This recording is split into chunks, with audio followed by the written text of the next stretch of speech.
is the future. Our team, I'm very proud of our team. So a key part of success in e-mobility is developing the team and focusing on customer requirements. Next slide, please. Engineers will recognize this as the systems V, the systems engineering V. That means you understand the requirements, the customer requirements, and then you design the product for those requirements throughout the pre-development, development, and launch phases, and validation and launch phases of that. So we're very proud of the team that we're able to develop. And as I said earlier, industrialization is not just about the manufacturing, it's about the creation of the product. And if you create a product in the marketplace, serving the needs of your customer, there's a greater opportunity for success. Professor Kwesiga yesterday spoke about requirements and standards. Next slide, please. The other thing that we're very proud of the team of is a process called homologation and certification. That is a very challenging process that allows you to sell a product in the country. In the United States, there are 392 requirements and standards that must be met in order to legally sell a vehicle in the United States. And Lordstown, we're one of the few of the new EV OEMs, including Lucid, Rivian, and Tesla, that have actually successfully designed, engineered, homologated, certified, and got a vehicle into marketplace. So we're very proud of that. We're also opportunities in the transition towards e-mobility, next slide, are in the software space. When I started in the auto industry 30 years ago, vehicles had 4 computers. The Endurance has over 40.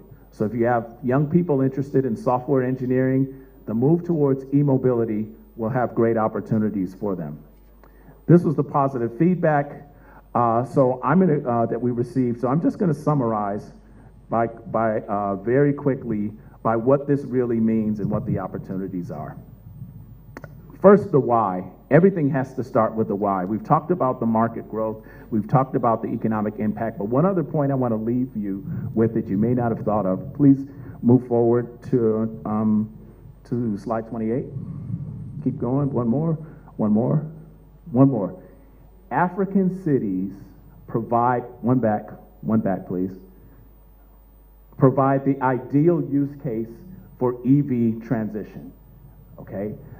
The temperatures, the climates are perfect for EVs. Cold weathers, batteries lose charge capability. And nothing is better for an EV than start and stop traffic because energy is returned into the battery. And how much emissions does an EV have when it's stuck in traffic? Zero. You want to impact pollution, you want to reduce energy usage, EV is the way to go. Second point, I want to leave you with 5 strategic recommendations. As you sustainably build a local EV industry, next slide please, I recommend you focusing on these 5 key areas. Charging, and in addition to Lordstown, I serve on the board of an electric vehicle charging company, the number 2 in the world. Batteries, local production, we talked about that. Components, localization of components. Software, great opportunity in EVs, 40 modules versus 4 30 years ago. And then obviously the vehicles. Key success enablers. First, conviction and commitment. And Your Excellency, I applaud you and your team for your consistent support and commitment to Kira Motors and the development of the industry in Uganda. That is essential. Conviction and commitment is essential. Also, leadership and team, and time and consistency. The auto industry is very tough. There are ups and downs, but you need to stay with it. And with that, I thank you for your attention, and I look forward to coming back to Uganda again. God bless you.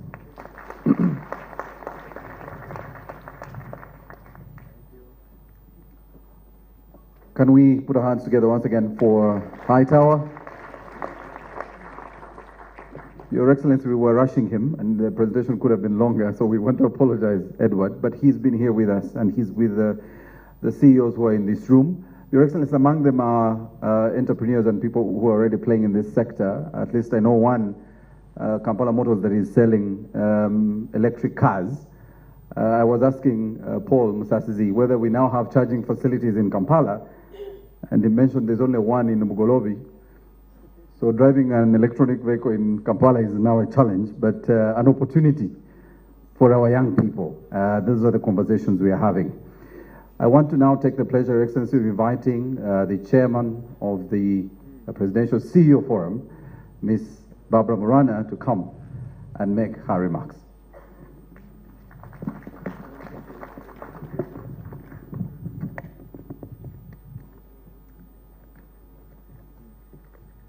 Your Excellency, the President of the Republic of Uganda,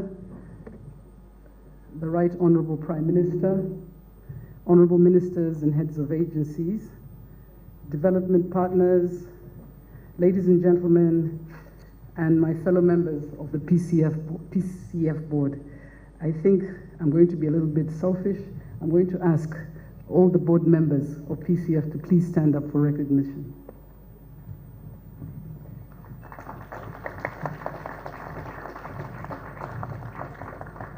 Thank you. On behalf of the Presidential CEO Forum, it is with great honor that I welcome all of you to the 4th biannual Private Sector CEO Retreat, hosted under the theme, Uganda's Industrialization Agenda, Positioning Uganda as a Net Source of E-Mobility Solutions in Africa. Your Excellency, on behalf of the PCF Board of Directors, we would like to thank you for always having a special place for the private sector. Indeed, you unreservedly promote the private sector in all engagements, and even on your most recent engagements in Russia and Serbia, you have championed the trade in Africa value-added products.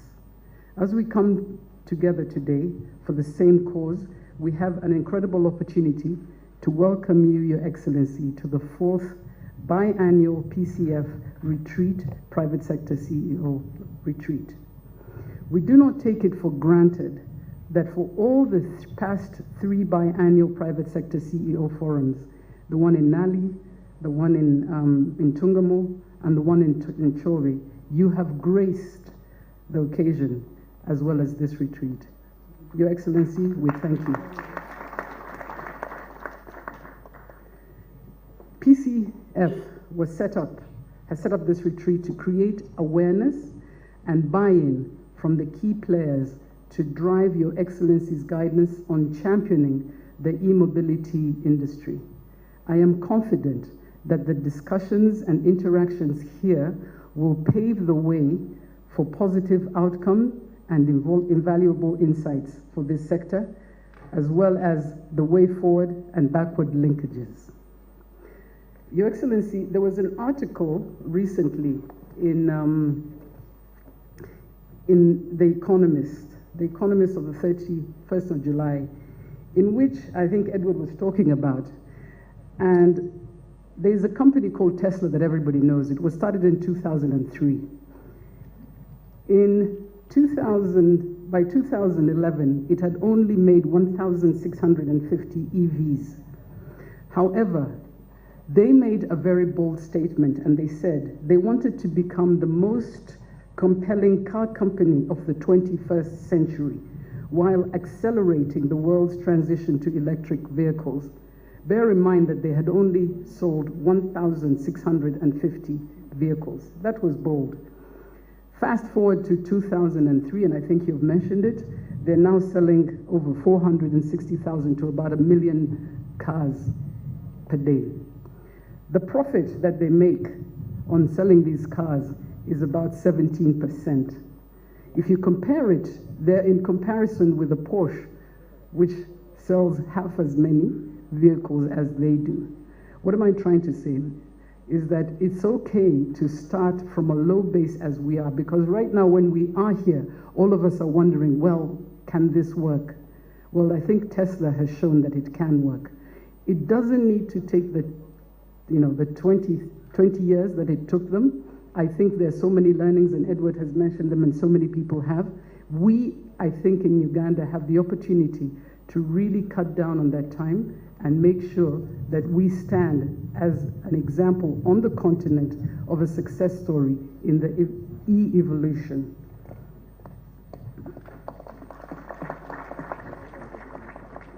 Your Excellency, I think Edward stole my points because I also always believe in the why. Why are we doing what it is that we're doing? We know that it's about transforming our, a position, whether it is in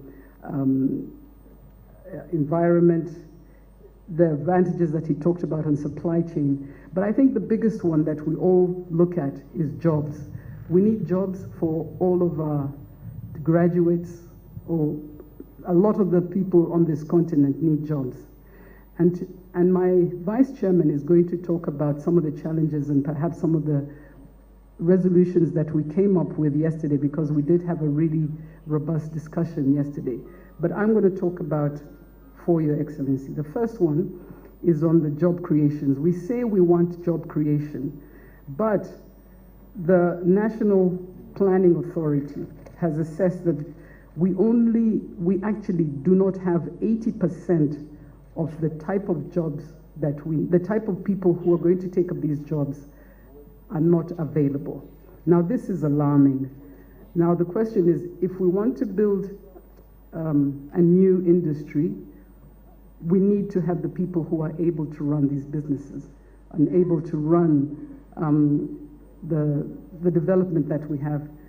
So to us as industry people, we're saying that there has to be a linkage between universities and the private sector for our needs. That is still lacking, and if we're going to take the e-mobility as a way of developing our country, we really need to look at that.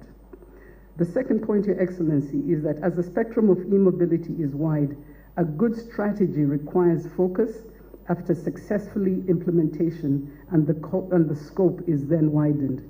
Having developed capacity at Kira Motors Corporation, it would be of strategic significance to mainstream motor vehicle e-mobility, whether it's mass road transportation, personal vehicles, for the continent as the anchor project for e-mobility.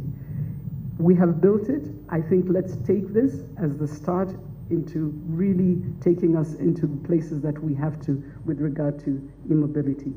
In the discussion with some of the CEOs, I'm happy to hear that there's cooperation that they've had with Kira Motors, and I really hope that it can actually get to that point. My third point is about power. E-mobility is electricity. However, we do know that in parts of this country, and as Morris has said, that the only charging station at the moment is in Bugolobi. The reality is that if we're going to develop e-mobility, I want to be able to drive all the way to Arua. I want to be able to drive to Masaka and all those places. So there has to be an urgent development of our supply of power in all parts of our country if we are going to develop this e-mobility. I think it was mentioned, the biggest anxiety that people have is, I'm driving my car and then I run out of, it's not fuel, but you run out of power. But what if you run out of power and you can't charge it up? So, Your Excellency, we do urge you to really increase on the power supply availability all over the country. On the manufacturing side, Your Excellency, we obviously are looking to develop this industry, but you can't develop it, as you've quite ably said, without the right cost of doing business. And the big one at the moment, Your Excellency, is power. I think you did give a directive on this 5 cents. I think maybe you have to give another directive to make sure that those 5 cents are adequately sent or spent in the areas that will help on this development. So,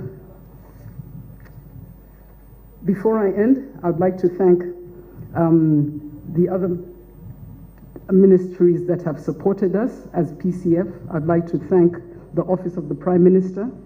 I'd like to thank Kira Motors. I'd like to thank the Planning Authority and the Ministry of Finance for not only enabling this event, but also enabling the future. So, ladies and gentlemen, as we embark on this journey, I believe that each of us brings a unique set of experiences and expertise, and that the collective power of our ideas and actions can truly create a lasting impact. Thank you.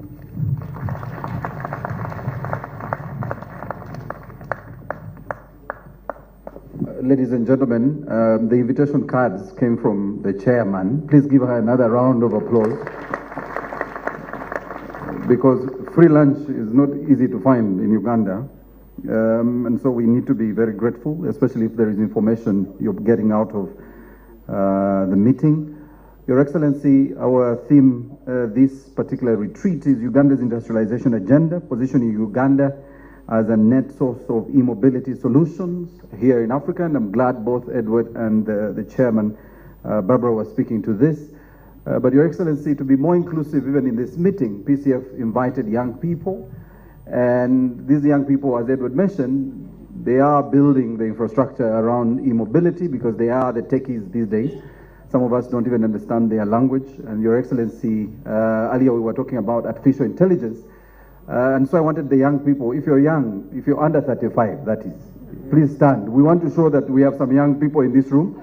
So the young people, especially from the Science, Technology and Innovation Secretariat, please stand. All right, please, I'm glad some of them work for Kira Motors. Okay, please take your seats. Your Excellency, they also include a gentleman called Edwin Musime, who says he's the young entrepreneurs president, smaller president, yeah, but we are building and including them in these conversations, Your Excellency. I now want to invite our board member, but is also the permanent secretary and secretary to the Treasury, to come and speak to the PCF impact and the journey thus far. PSST, you're most welcome. Ladies and gentlemen, round of applause. Thank you very much. Your Excellency, the President, the Right Honorable Prime Minister, Honorable Ministers, members of Parliament, the generals, senior government officials, private sector CEOs, particularly the innovators. Your Excellence, industrialization lies at the heart of your vision and the guidance you've given us in the government to promote. The target in the next 10 years is threefold: to make manufacturing contribute at least a third of the GDP. Currently, it contributes 16%. Secondly, it should employ at least 26% of Ugandans. Currently, it employs 9%. And the third, 50% of the exports should be manufactured. Currently, it is 13% of the exports which are manufactured. Your Excellence, all of the developed nations transformed by industrializing, and industry has always been the escalator sector. Industrialization upgrading has never happened through market forces. The state must go beyond facilitation to incubate industries, and we thank you for guiding us to do exactly that here at Kira. The market, Your Excellence, gave all of the industrialized nations unambiguous signals that they should not promote the industries they dominate today. So whoever had doubts in what is being done here, I think literature and empirical studies have an answer. For example, when Toyota attempted to export its first car to the US in 1958, that ambition flopped. And many Japanese economists and politicians urged the government of Japan to stop wasting money in a wrong industry and stick to silk production. Today, imagine a world without Toyota. The same can be said of Samsung and Hyundai in South Korea, Nokia in Finland, and many others. For that, therefore, Your Excellence, we thank you for your consistent commitment and resolve, sparing decades to promote industrialization. Your Excellency, when you created the PCF in 2021, you directed us to convene biannual fora to listen to the business CEOs and address their challenges. In the last 3 retreats, which my chairman has already mentioned, the private sector raised a number of issues, some of them of policy nature, others operational. I need to report, Your Excellency, that we have addressed most of the issues they raised. I'll mention a few of them here. First one, enforcement of local content. The Ministry of Finance, Planning and Economic Development has used the Budget Call Circular, which is a powerful policy guide in government, to direct accounting officers to implement local content in line with the law. As a result, the share of local content in the value of government contracts has increased from 51% in 2020-21 to 77% in 2022-23. Number two, they also requested that we expedite and streamline electronic government procurement so that we can make our procurement more transparent and also less cumbersome. Your Excellency, we have operationalized the electronic government procurement, and so far 36 ministries, departments, and agencies have been enrolled. And we are progressing in enrolling all other government agencies. And the World Bank has assessed our EGP platform and found it the best in this region. However, Your Excellency, we still have some challenges in the procurement law, which we've already discussed with you, and you have promised to address some of them. The third one is on alternative dispute resolution on commercial disputes. Your Excellency, government has operationalized a center for arbitration and dispute resolution with the judiciary as a cheap alternative to resolving all of those issues of commercial nature. We have also implemented the electronic case management information system in government, particularly in the judiciary, to ease filing and tracking of cases. And also, Your Excellency, the judiciary has recruited more judges in the commercial court. Recently, you appointed more 10 judges who are going to add to the 8.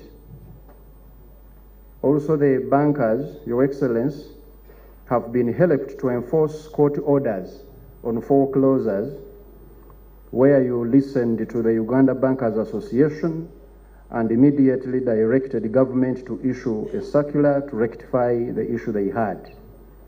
A huge portfolio has been unlocked as a result of that. Your Excellency, on establishment of export credit insurance facility, the Ministry of Finance, Planning and Economic Development, through a project called Invite, this is a project for investment for industrial transformation and employment, a $200 million project, is now working with the Uganda Bankers Association to establish a 1 trillion shilling regional export credit facility, which the private sector will be able to take advantage of, to export to troubled destinations in DRC and other areas. The other concern, Your Excellency, was access and cost of capital, as well as banking facilities in the Democratic Republic of Congo, Government has capitalized the UDB, Your Excellence, with a total of 1.295 trillion. I'm told my time is up. I'm going to summarize now. Thank you, Chair. We have, Your Excellence, capitalized UDB by 1.295 trillion, and UDB has worked on the concerns of private sector, on slow processing of loans, and also introduced a business development service process to help the business people to prepare bankable proposals to limit the time. On the DRC, Your Excellence, the Post Bank is in the process of setting up a branch at Impondwe, and then inside the Kong, once their capitalization requirement is addressed. We have also addressed the operational issues in the process, especially those which are tax related. In conclusion, Your Excellence, as a result of your interventions, the manufacturing sector has recovered and grown quite faster. Manufacturing exports have re-emerged. In 2022, sugar alone brought in $163 million, cement $87 million, steel products $72 million, plastics $61 million, soap $30 million, and beer $29 million. All of these, Your Excellence, were at zero in 2006. We were not exporting any of those. With that, Your Excellence, there is a longer list of what we've done with the PCF. We thank you for guiding us. Thank you.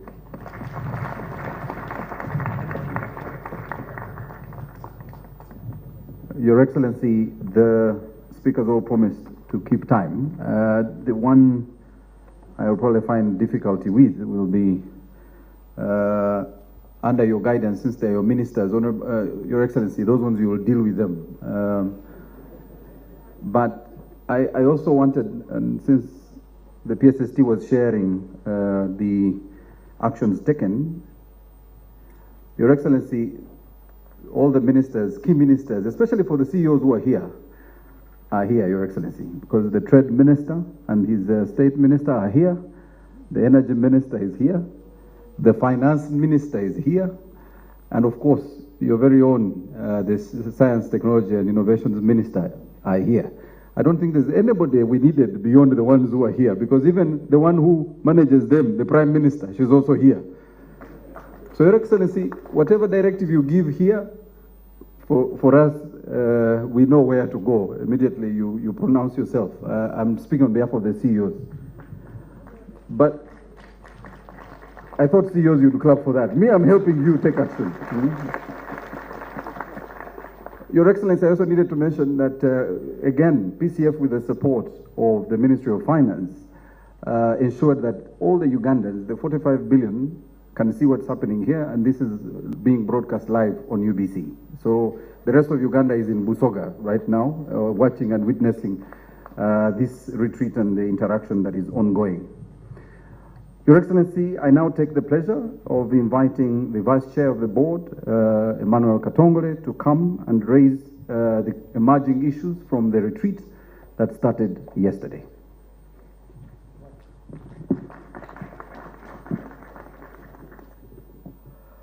Your Excellency, the President of the Republic of Uganda, the Right Honorable Prime Minister, Honorable Ministers, all of your friends, captains of business and industry, good afternoon. Your Excellency, I'm going to present to you the resolutions from yesterday's deliberations, which centered on e-mobility. But before I do this, Your Excellency, I'd like to say a word of thank you on two issues. First of all, Your Excellency, my chairman Barbara and I briefed you last week on the achievements and how your directives have been implemented. In the last 3 retreats, we've categorized the resolutions into 19 major resolutions where you gave directives, handed over to the Right Honorable Prime Minister, worked with the Minister of Finance, and out of the 19 resolutions, 18 have been implemented. That is over 90%. By any standards, that is a first class. The second issue, Your Excellency, is your recent travel to Russia and Serbia. We followed you in real time, particularly watching you on UBC and NBS television. About 99% of your speeches were talking about business and the economy. Thank you so very much, Your Excellency. I was particularly touched with your meeting with President Putin, when you spent time talking about this very place, Kira Motors, on how we can develop our lithium into batteries, on how we can develop our own charging system, how we could develop our coffee from beans into a finished product. That is the leadership we've come to appreciate from you, Excellency. Thank you is not strong enough. Tweyanziza nnyo mukama waffe, tweyanzeege. Weebale nnyo, weebalire ddala. Saba President, tusiima bwongerwa. Your Excellency, the first resolution was on zero import duty and zero VAT on electric vehicle production, machinery and equipment, together with the production parts and materials of charging systems. PSST has assured us that this is being implemented right away. The second resolution, Your Excellency, is to put in place an e-mobility tariff for commercial and charging stations for public use to catalyze the deployment of e-mobility solutions. The third resolution, Your Excellency, is to improve the human capital, human resource capacity in the automotive economy. And there were a number of issues that were discussed. Your Excellency, we've given the details of these resolutions to the Right Honorable Prime Minister. Omukyalo oyo gwe watuwa is a real fisherman.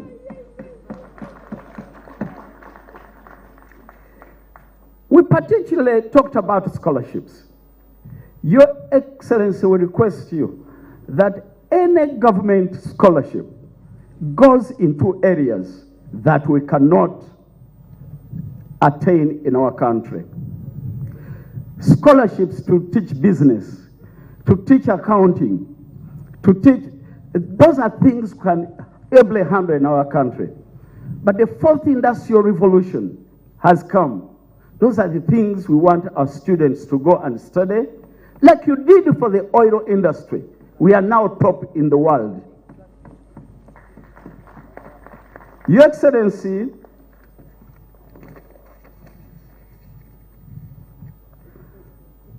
I'm trying to summarize issues on human capital.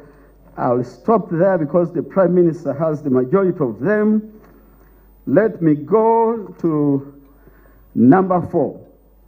Your Excellency, we have a resolution to put in place and enforce regulations and standards to ensure safety, environmental protection, and eliminate substandard products in development and use of e-mobility solutions. We have the 5th resolution is to prioritize the electrification of the government fleet to provide an off-take demand for e-mobility. I believe if this is done with your directive, my God, a lot will be achieved. Your Excellency, the sixth resolution is to put in place a comprehensive e-mobility awareness program to highlight the opportunity e-mobility presents as a catalyst of industrialization. The seventh resolution is to address the high energy cost and grid reliability to support manufacturers, especially in the iron and steel industrial value chain. Your Excellency, the eighth resolution is to explore a single-digit interest rate at UDB with at least 10 years payback period to provide affordable financing to value chain actors. The ninth resolution, Your Excellency, is to review the current East African Community Common External Tariff as it favors importers of wire rods. The wire rods are 70% of semi-finished goods, but are zero rated. While coal, the raw material used in the iron ore smelting, attracts withholding tax and value-added tax. The 10th resolution, Your Excellency, is that there is need to recognize outstanding investors and entrepreneurs like me. In Uganda, 3 initiatives like the authorization of economic operator program at Uganda Revenue Authority and giving us access to VIP treatment when we are traveling. Your Excellency, the last resolution is that businesses often have to submit the same information to different agencies in different formats and by other means. Data sharing among these agencies, as well as standardization of formats, could decrease the bureaucracy and burden of business. Your Excellency, tukwagala nnyo, ebisigadde bibyo, tweyanziza nnyo tweyanzeege.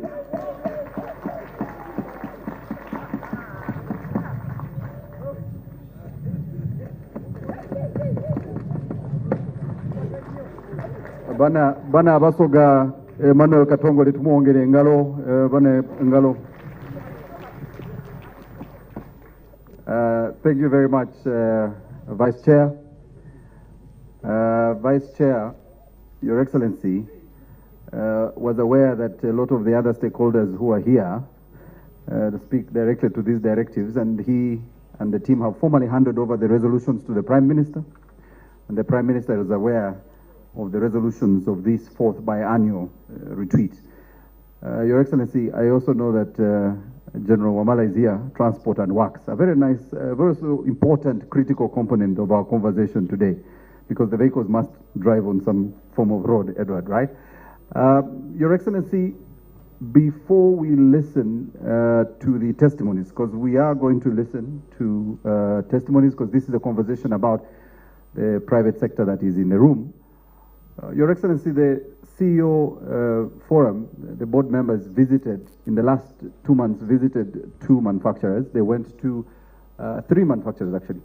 They went to Tembo Steel. Tembo is here, please stand for recognition. And they were received gracefully. They wanted to understand the problems Tembo is facing. Please sit.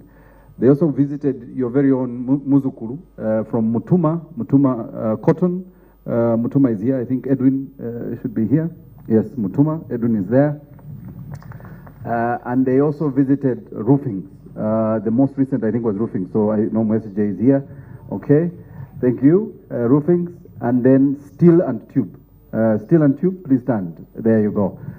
So, Your Excellency, this was really in follow-up of the conversation you've been having on Ugandans being able to process our very own iron ore, but also trying to understand the challenges this sector is facing. But they're not the only ones here. If I go without mentioning some others, my brothers will kill me.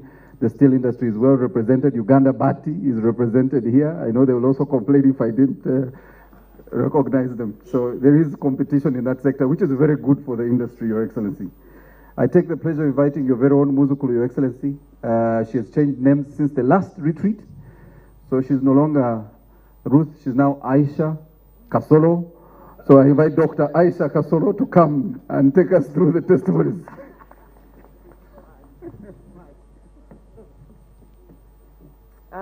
Your Excellency,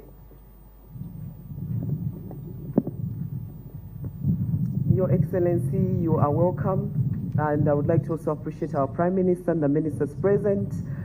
Ladies and gentlemen, before I give my remarks, I would like to request you to stand up, and we give the President an applause, and I will tell you why, and then you clap again.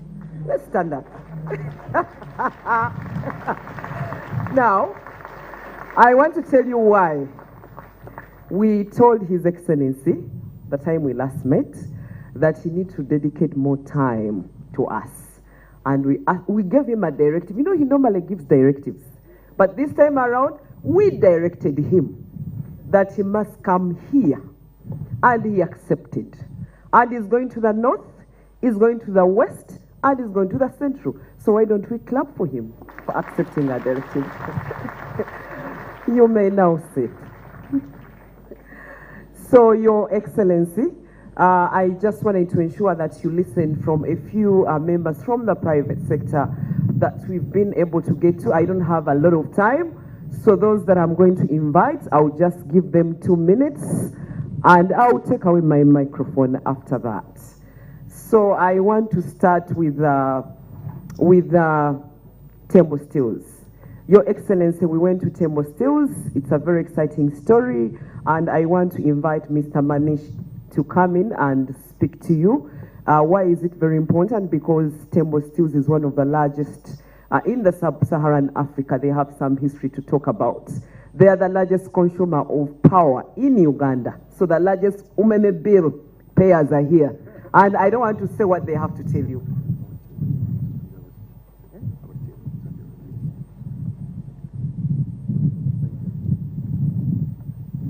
In 2 minutes. In 2 minutes. I will cut short, no problems at all.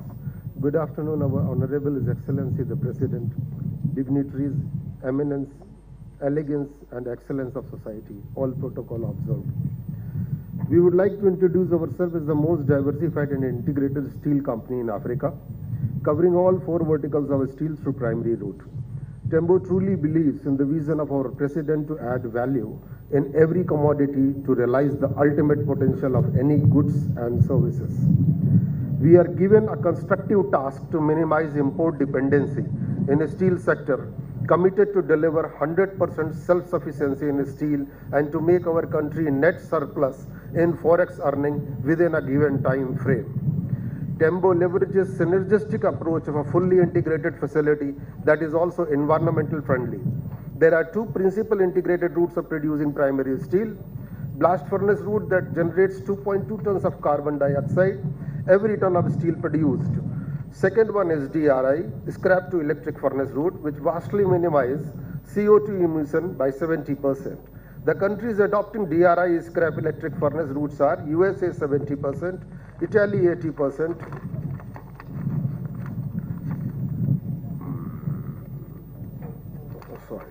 Spain 70%, Middle East 94%. Tembo also adopt the same route of cleaner steel making right here in Uganda.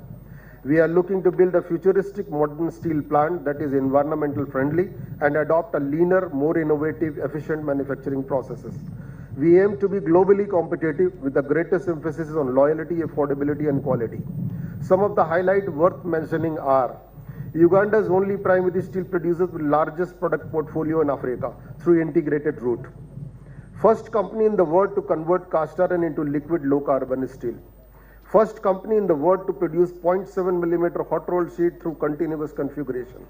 world lightest hot rolled section through direct casting and rolling, first bullet caster in Africa, first 10-stand wire rod block mill in East Africa. Our passion for steel and never-ending quest of learning and improving will certainly lead to more global benchmark in the steel industry. Our main vision remains 100% import substitution and making Uganda self-sufficient in steel, starting from liquid steel, not solid steel. Solid steel means import dependency and must be avoided. We need to break the old tradition and should start from locally sourced raw material and manufacturing the entire value chain here in Uganda through liquid steel, resulting in 100% foreign exchange gain. Tembo Steel is from rock to metal and is a pioneer working toward country's economic growth first and foremost. We require your support through policies to help us get our vision, not for the company, but for the country. It should always be consume what you produce what you consume. Thank you so much. So, thank you very much. Just as Mutuma comes, just more hand clap for them. Why? Because they are the only Uganda's primary steel producer from rock to steel. Hear this. They are the first company in the world to convert cast iron into liquid low carbon steel. In Uganda, it's a Ugandan company. It's also the first company in the world to produce 0.7 millimeter hot roll sheets through continuous configuration. And it is the world lightest hot rolled section throughout direct casting in the world. That's big. Mutuma, please come. I think you heard them, and I think the PSST is also handling their issue. Mutuma, please come. Mutuma is a product of UDC and UDB. So, Your Excellency, I think when we were in Chankwanzo, we had a lot of issues on UDC and UDB, but now we have positive feedback. There has been a lot of improvement. Mutuma, come and tell your story. Everywhere in Uganda, Your Excellency, you find industrial cotton. It is by Mutuma. Please share your story. Your Excellency, the President of Uganda, the Prime Minister, Ministers present, MPs present, distinguished ladies, guests, ladies and gentlemen. My name is Edwin Mwesije. I'm the CEO of Mutuma Commercial Agencies. We're the producers of high-quality cotton wool that is used for hospital use. Your Excellency, I'm the person you refer to as the small boy in Luka, adding value to cotton. And they're doing great things there. Your Excellency, I want to report to you that in June, national medical stores have started buying our cotton wool. Our cotton wool we produce is being consumed by national medical stores. Through your guidance, Your Excellency, we've been able to achieve this. We appeal to Your Excellency to give us more support so that we can add value to more of your cotton, especially in producing yarn. It's a big investment. We appeal for your support, Your Excellency. Also, Your Excellency, the cotton subsector is not supported at all. It's being supported by the private sector, especially GNAs.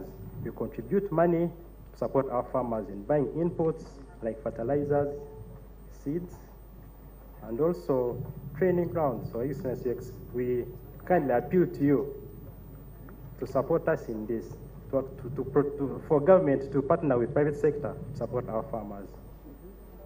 And also to regulate the importation of animal feeds, especially cotton seed cake. Your Excellency, we find it hard to sell our cotton seed cake. Why should we import animal feeds yet we can produce our own here? So we appeal for intervention, Your Excellency. And that's all I can say for now. Okay. Thank you so much. Thank you. Busoga is known for sugarcane, and I would like to invite Mr. Taka Mugogo from Busoga region, where you please just come in for 2 minutes and raise your 2 issues. Meanwhile, Mr. Paul Sigombe is also coming in. Please hurry.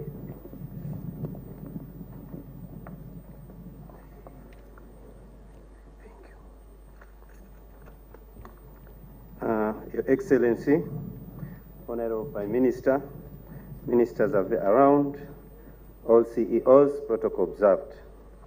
Your Excellency, my name is Taka Mugogo. I'm a sugarcane farmer and you want to venture into sugarcane processing. Your Excellency, we have got 4 issues we want to bring to your attention today. One, Jinja from inception was designed as an industrial hub for the entire Eastern region and East Africa. Your Excellency, the districts of Jinja and Kamuli are working together to ensure that we expand this facility as a business and an industrial hub. The 2 councils have agreed to swap the land use for part of this forest so that it moves to Kamuli, and this one becomes an industrial park to service this center here and also service the processing and value addition of all products produced in Busoga. Your Excellency, we pray that if you bless this idea, then we shall be in position to have all our goods here processed and all our youth employed locally here. Your Excellency, number 2, as sugarcane farmers, we thank you so much for keeping your word to provide us with a private, farmers-owned integrated sugarcane processing factory. Your Excellency, money is already at UDC to start on the works, and this integrated factory, Your Excellency, will help us to exploit the entire value chain of sugarcane so that nothing is wasted, from the leaves to everything. This will include production of ethanol. The theme of this conference today is clean energy. So we believe with ethanol, if we blended it in petrol, it will do a great job towards cleaning the energy. Your Excellency, this one is facing a few mishaps. Parliament passed the Sugar Act and the Biofuels Act. Your Excellency, these 2 acts are not operational to date. We pray that you help and they get operational so that we can achieve the objective of these 2 acts and the entire thing. Point number 3, Your Excellency, we are praying that as government plans to implement the SGR line, we pray it considers the refurbishment of part of the Busoga line which can service this business and industrial park. This will serve Chira Motors here, Kakira Sugar Works, which is next door there, and all other upcoming industrial developments in this sub-region. Your Excellency, point number 4 is that in the long run, government should put in its plans to establish a ring road and rail network along Lake Choga, as this will enable a quick connectivity from Bugwere, Bugisu, Teso, Busoga, Lango, Uganda, and Bunyoro region. If these places are interconnected, Your Excellency, then all that we shall be processing and producing around will be easily distributed within ourselves so that we can start marketing our own products to ourselves. Thank you, Your Excellency, and members around. Okay. Now for the Bugisu region, Bukedi and Sebei, I would like to invite Mr. Paul Sigombe and James Nitaiseli. Please come together, and you're able to raise your issues as well. Thank you. Your Excellency, all protocols observed.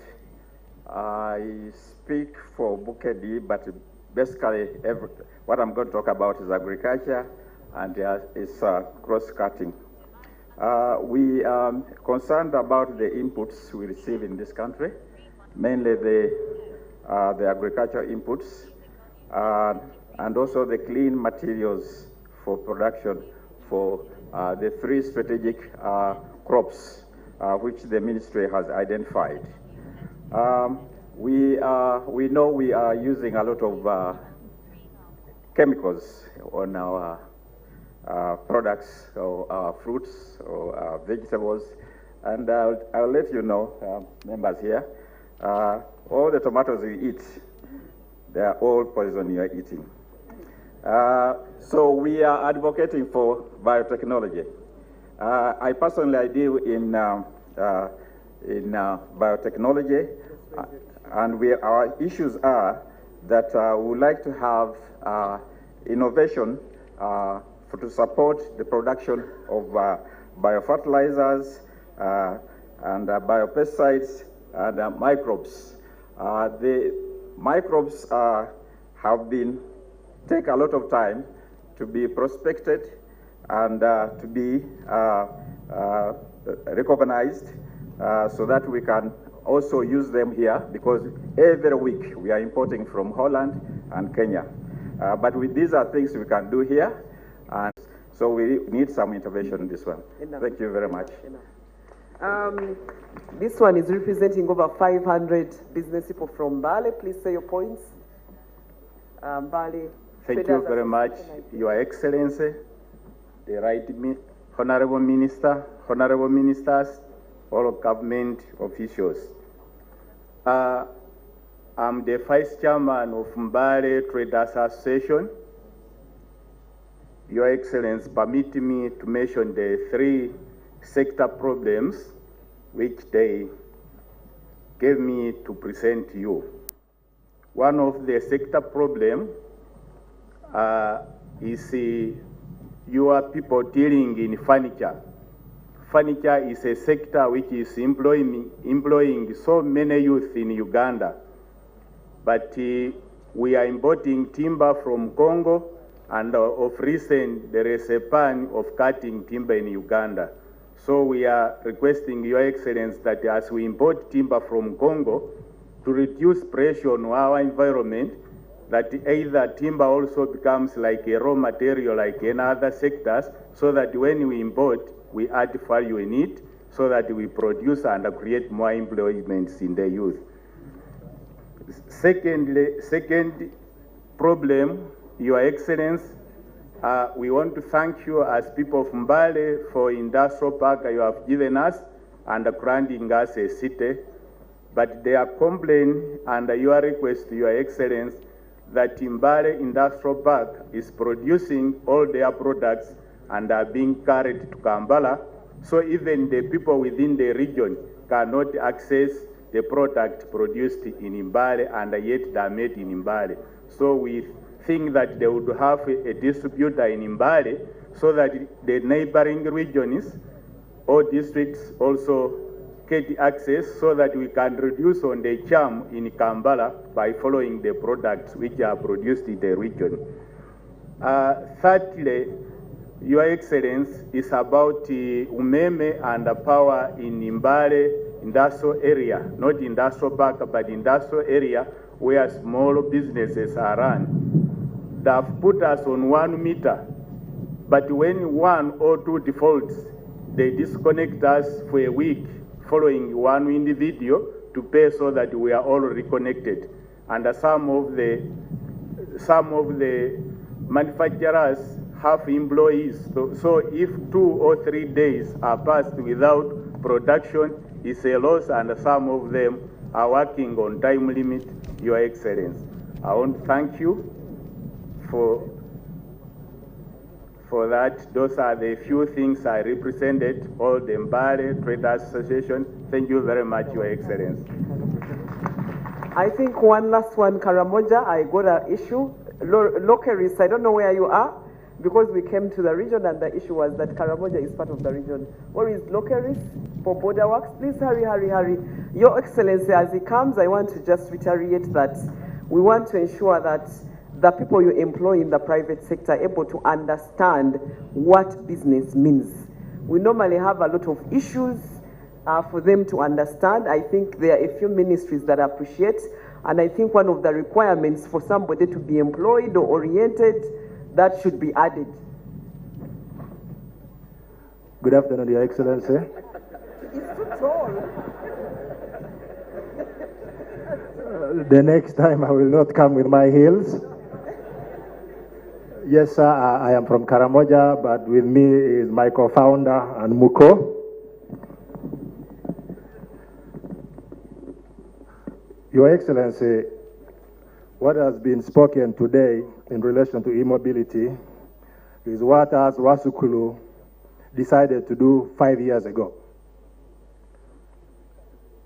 We are researching and now producing a battery, a lithium-ion battery, that is able to power a boda or two-wheeler on one charge for 170 kilometers.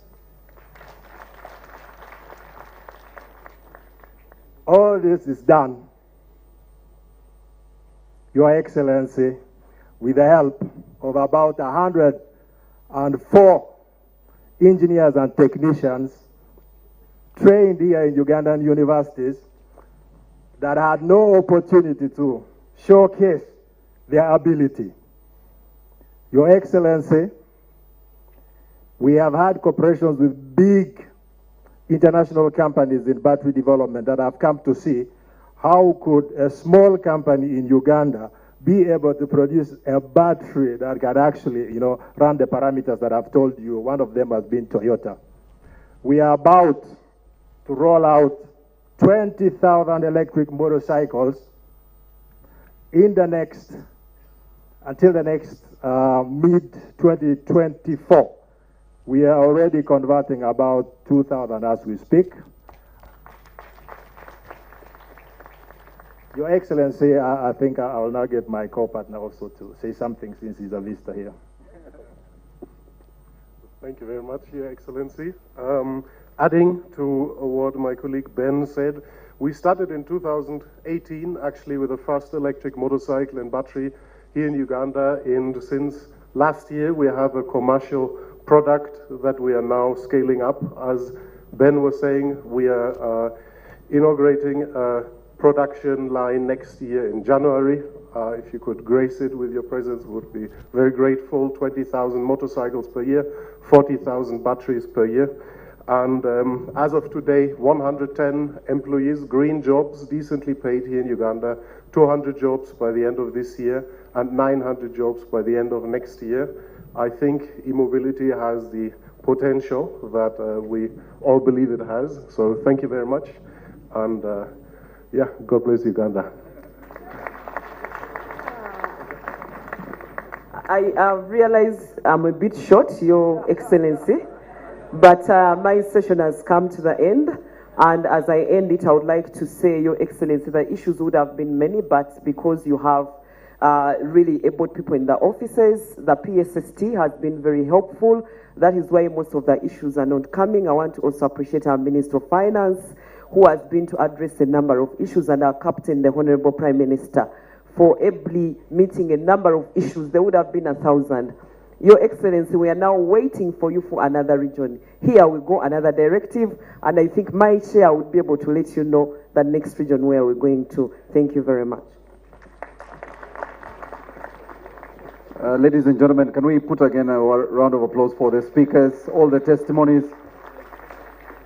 Your Excellency, the 10 minutes is really a compression of what happened yesterday, because they had a long conversation yesterday on these critical issues. But I was excited when the tallest gentleman in the room was speaking. I noticed the bankers in the room started getting attentive, and the bankers now are looking at opportunities, especially the bankers that are here, Your Excellency, that are now providing green funds or green sector funds, because there's a lot of support from the banking sector to this kind of conversation we are having. So the bankers, we appreciate you for joining us. Your Excellency, before I move to our line minister, I wanted to request the Science, Technology and Innovations Secretariat team to stand for recognition. These, Your Excellency, work within your office, the Office of the President, Science, Technology and Innovations team. That's the Secretariat driving this conversation, Your Excellency, and we want to thank you for supporting them, because they sit in the Office of the President, and of course they are supported by the State House Controller, who is here, Jen Bareche. We want to thank you for making time to be part of this conversation. Thank you so much. I take the pleasure, Your Excellency, of inviting the Minister for Science, Technology and Innovation to come and make her remarks, because she's, of course, the client of NEC, who is the chair of LC1 here. I'll request after her speech to invite the First Deputy Prime Minister, and then I'll request the First Deputy Prime Minister to invite the Prime Minister, and then I'll request the Prime Minister, after her remarks, to invite the President.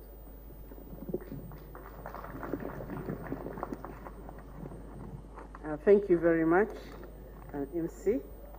Your Excellency, the President, the Republic of Uganda,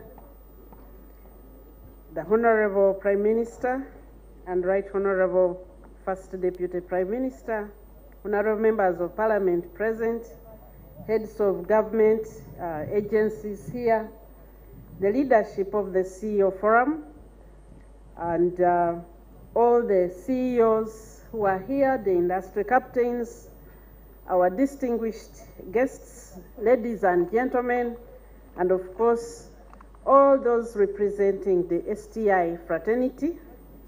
Your Excellency, we are greatly honored today as the STI, or Science, Technology and Innovation fraternity, the Secretariat and the agencies, the affiliated agencies, they are represented here. The members of the Secretariat have been introduced. I kindly request the agencies to Professor Kwesiga. We have Professor Mranga. I have Professor, the chair of KMC, and UNCST should be here. Those are the agencies which work with the Secretariat to drive the agenda. Your Excellency, I warmly welcome you to this plant, although it is still under General Mugirisi custody, but I can't miss this opportunity, and thank you for selecting this venue for this particular CEO forum. Your Excellency, 2 years ago, I invited you here and you came and laid the foundation stone for the facility. And since then, we have made very, very significant progress.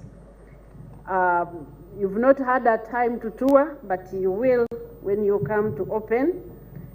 But we have made a lot of progress. And I want to thank you and thank the Minister of Finance who responded at that time and extended extra funding, which has enabled us to push the work. We really so thank you so much, Jaja, for the work. I want to thank the Prime Minister for continuous support all the time, continuously supporting us. Your Excellency, Uganda has made a lot of history in the e-mobility. And some of these are the firsts, where Uganda is historically the first. We are the first, we made the first electric vehicle designed and built in Africa. The Chira EV in 2011 is the first ever electric vehicle built in Africa. Your Excellency, the President arguably became the first ever head of state recorded to be driven in an electric vehicle. And Your Excellency, your driver, Paul Msas, is here. He still narrates the experience. The first solar-powered electric bus designed and built in Africa is the Kayola Solar Bus in 2016, built here in Uganda. The first fully electric state bus designed and built in Africa is the Kayola EVS in 2019. And Uganda has become the home to the biggest electric bus production plant in Africa. This is the Chira vehicle plant, which we hope is going to be commissioned before the end of this calendar year. So, Your Excellency, we wish to really appreciate your continued support and continued focus and belief in this agenda. Chira Motors is now really, we are really moving, and the machinery for that facility, some of it has started arriving here. The containers are behind there, and a lot of the machinery is at Mombasa. Over the next few weeks, we shall receiving most of it, and we'll start setting up the manufacturing lines.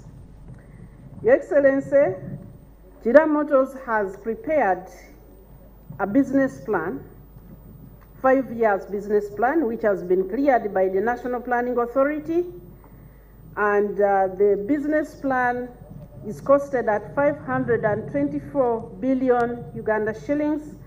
And I would like to invite the industry chairpersons here, all the CEOs, to take interest in this investment opportunity which has come.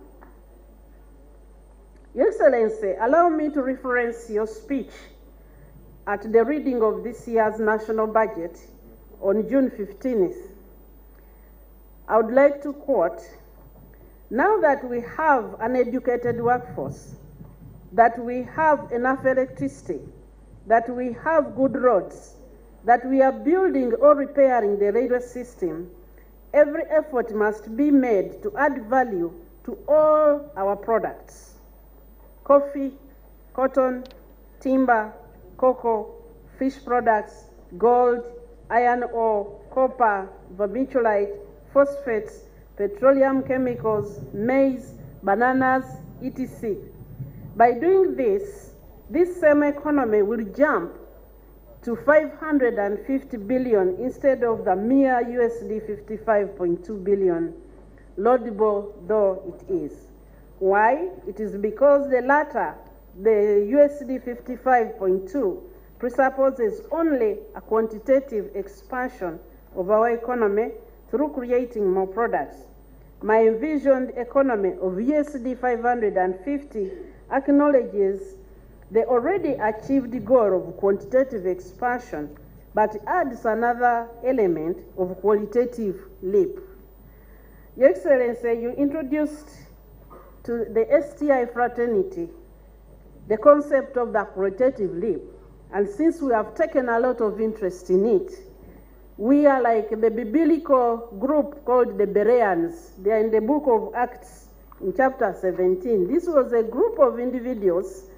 Whenever they listened to Paul preach, they went back and researched them was working. And so, Your Excellency, we have examined many economies that have been at the place where Uganda is, and they are at the takeoff process. And we have identified countries and those which took a certain path, their economies continue to grow, but they didn't have the qualitative leap. We have also identified examples of those that took certain activities and actions, and they took off. And so we are analyzing, and we have analyzed this and understood that it is the way they positioned science, technology, and innovation as a key driver of the economy which mattered. It made the difference. It's not even what they produced, but how they positioned this key driver. So we have therefore positioned ourselves to listen, to analyze, and to support the qualitative leap.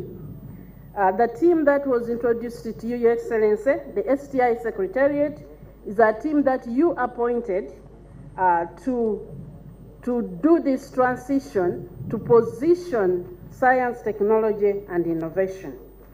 Your Excellency, we have noted that in many such major transitions, like right now the energy transition, Africa has delegated her thinking to others.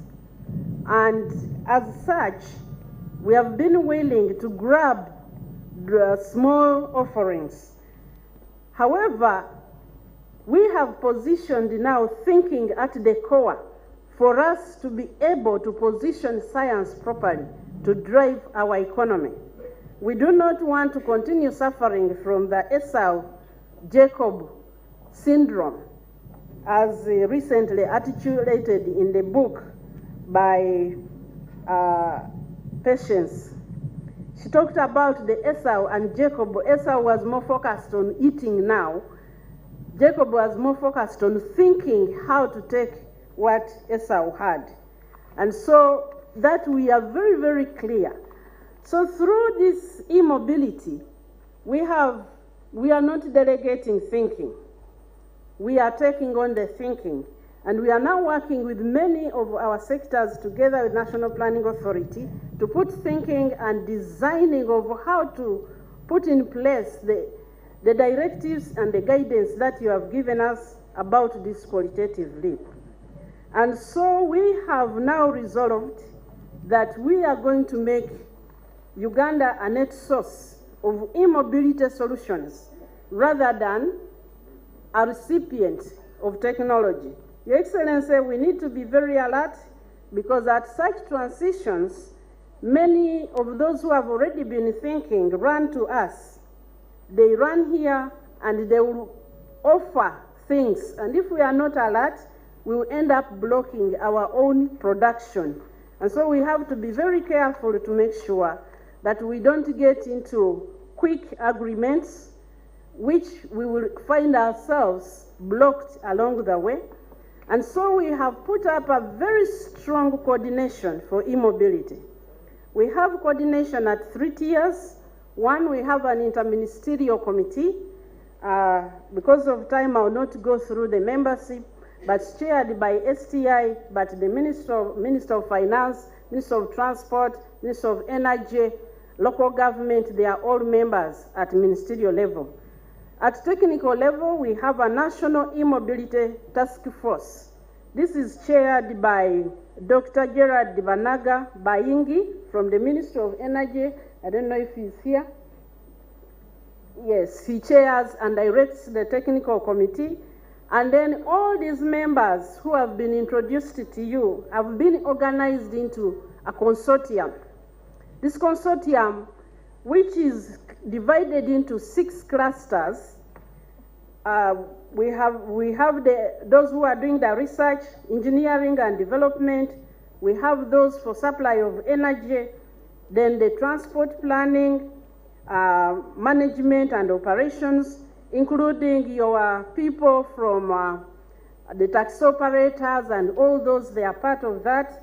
The value chain financing, the policy regulation and standards. We have all these, we have 6 clusters of operations, and these have worked together and developed a strategy, an e-mobility strategy, and many of the requests that have been presented here come from that strategy. Your Excellency, I have forwarded a copy of that strategy to you so that we can have your input, and the priorities are what have been articulated here to make sure, one, we are manufacturing locally. When we open up importation of finished units, we are going to suffocate those who have been working and striving very hard to develop the local market. And therefore, we really need to protect local manufacturing. The establishment of the charging system, still emphasizing technology transfer and local manufacturing. The electrification of the public transport system, and Your Excellency will be working, the Deputy Prime Minister will be detailing one of the initiatives. There is a request of electrifying government fleet. Your Excellency, as we work on producing vehicles, I went with a team of ministers to visit your son Magola at the dairy farmer, and we took one of the buses, and the Minister of Transport proposed that we could provide electric buses to take ministers to cabinet, but that will be subject to the Prime Minister's approval. Yes. The local manufacturing of batteries has already been articulated, and Your Excellency, those are part of the consortium.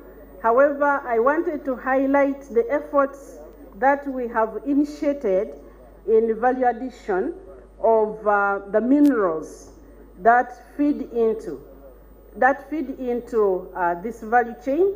We have made progress with research on the hydrogen. Your Excellency, when you directed, we could not find any country or any partners that were willing to share technology. So we decided to start first, and we have already completed the laboratory level hydrogen unit, which can purify iron ore. And we are now working with Luero Industries to build one which can produce for us 1 ton per batch. And then we are also working on value addition to the pig iron when we make it alloying and producing the specialized steels that are required. We are also, have also started work on understanding the lithium extraction value chain. A team of researchers at Makerere is working on that. And we are also working on value addition to sand, silica for glass. We have a partner in Germany who is building our capacity to work on that. Your Excellency, we shall continue conducting research and building the human capital to make sure that we are able to, when you have the human capital, you can attract investors. But when your human people, your capital is illiterate about a particular subject, it's very difficult for these other partners and investors to come in. Lastly, Your Excellency, I would like to request for 1 minute, just 1 minute.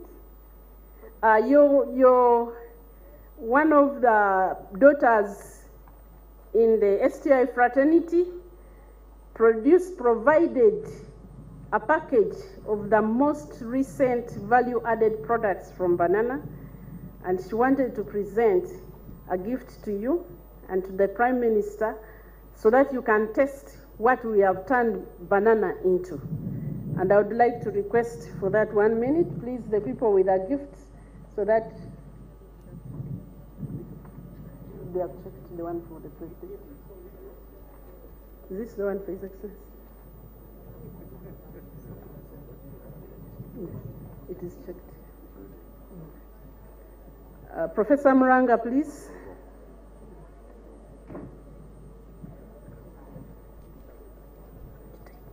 Move.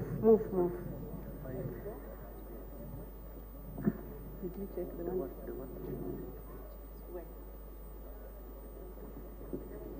If they need your photo.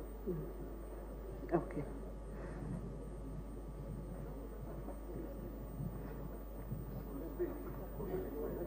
You can.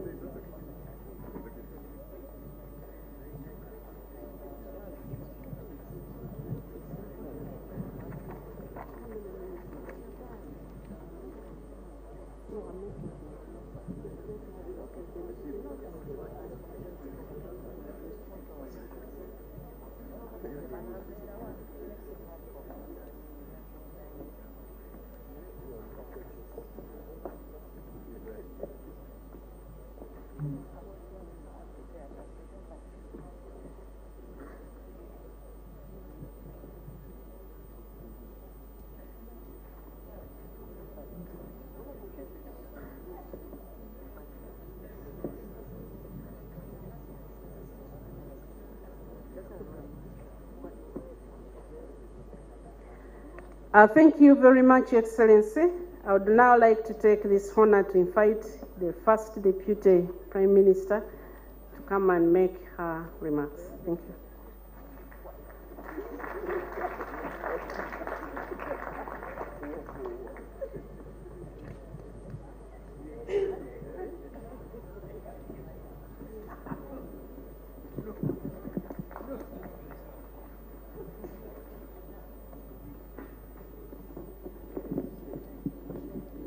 Excellency, President, tusangaire okubona mu kyalo kyaife ky'Emutayi, tusangaire okubona Prime Minister n'abagenyi abandi mwena abakulembeze b'amakolero ne industries tusangaire okubabona. Excellency, kuli abantu baife kantwala omukisa guno okukwebaza kubanga abasigwa tubaitibaiza ku wano kukwebaza ng'oliwo. Tulikwenda okwebaza okuleeta ekolero lino ery'amaanyi mu kyalo kino eky'Emutayi.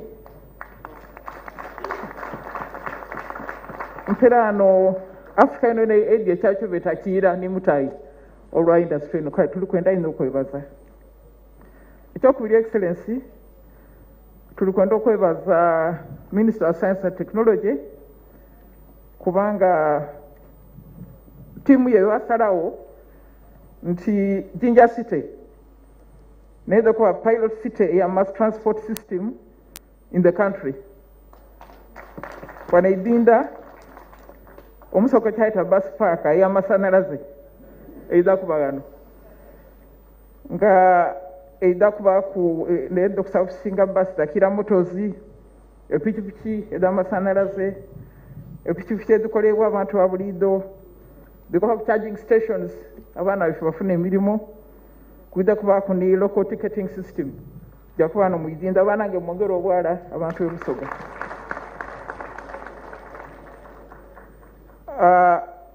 mu ngeri eyo Jinja City will become a model city in Africa for clean mobility and create opportunities for our people to get higher quality jobs. Your Excellency, if the Ministry of Finance can do the needful and enough of these vehicles are produced, enough buses, enough motorcycles, then this station will start by the end of the year. So we really want to ask you, nti tamwa yongeramu omuliro basobole okutukolera ensonga eno abantu bafuna emirimu. Ndikwenda okukakasa abavuga bodaboda nti tibaida kubagoba mu kibuga epikipiki zaimwe edda bulido badadikyusa zive z'amasanyalaze therefore mwida kufuna emirimu mutatya nti gavumenti ebagobye mu kibuga. So, Your Excellency, I have noted the issue of the common external tariff, which was addressed within the East African community. I also commit on behalf of my colleagues that we shall follow up on the legislation, on regulations, incentive and harmonization of policies in the region to ensure that East Africa remains the pilot electric mobility area of this continent. With that, I want to invite Dada Fimajegere, Aida Yogere, Akwet.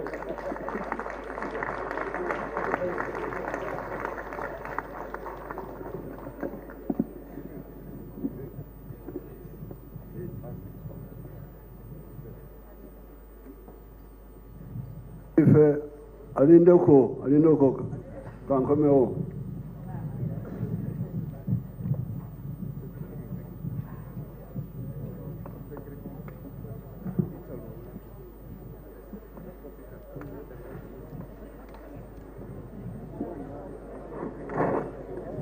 DJ, some music. Definitely, we only have about a 2-minute window if you must run and do something. This is the only window you have. I highly doubt you will get coffee in 2 minutes, but you can try your luck.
The presidential CEO forum embarked on a stakeholder visit to Roof.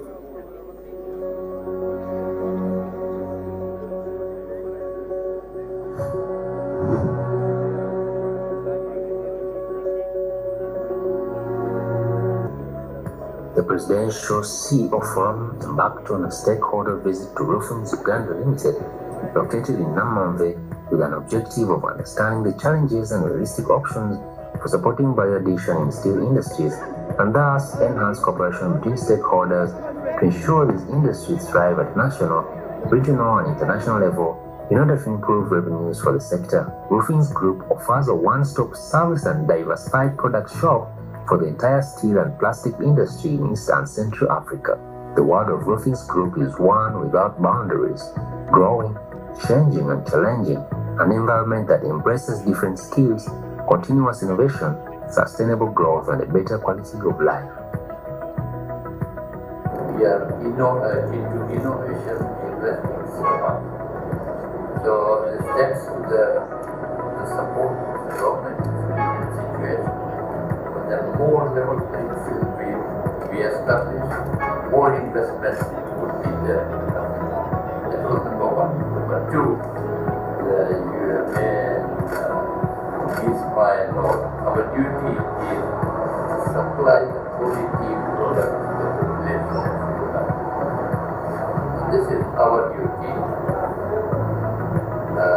As an association, we are doing our best. Recently, you've seen the last 3 years. UNPS all is very supportive.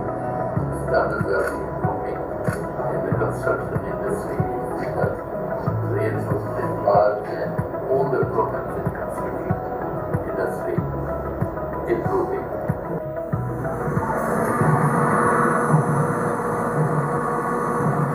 In achieving Uganda's Vision 2040, the focus is on the socio-economic transformation catalysts like with industrialization, commercial agriculture, ICT, and services as enablers for inclusive growth, employment, and wealth creation. According to Uganda's National Planning Authority, a strong integrated iron and steel industry will not only facilitate industrial takeoff of the country, but also lead to saving of forex expenditure, increased employment opportunities, and form a strong basis to support the growth of other sectors.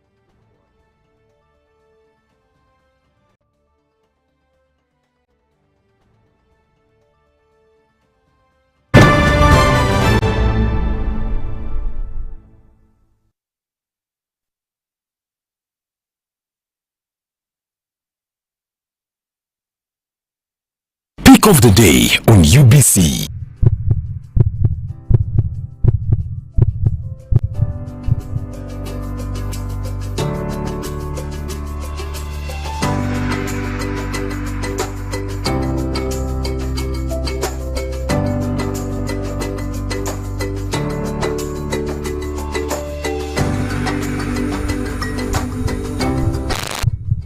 Was brought to you by MTN Momo Pay is the easy way to pay. Dial *165*3# or use the MTN Momo app. You don't need cash. MTN Momo Pay is safe and free.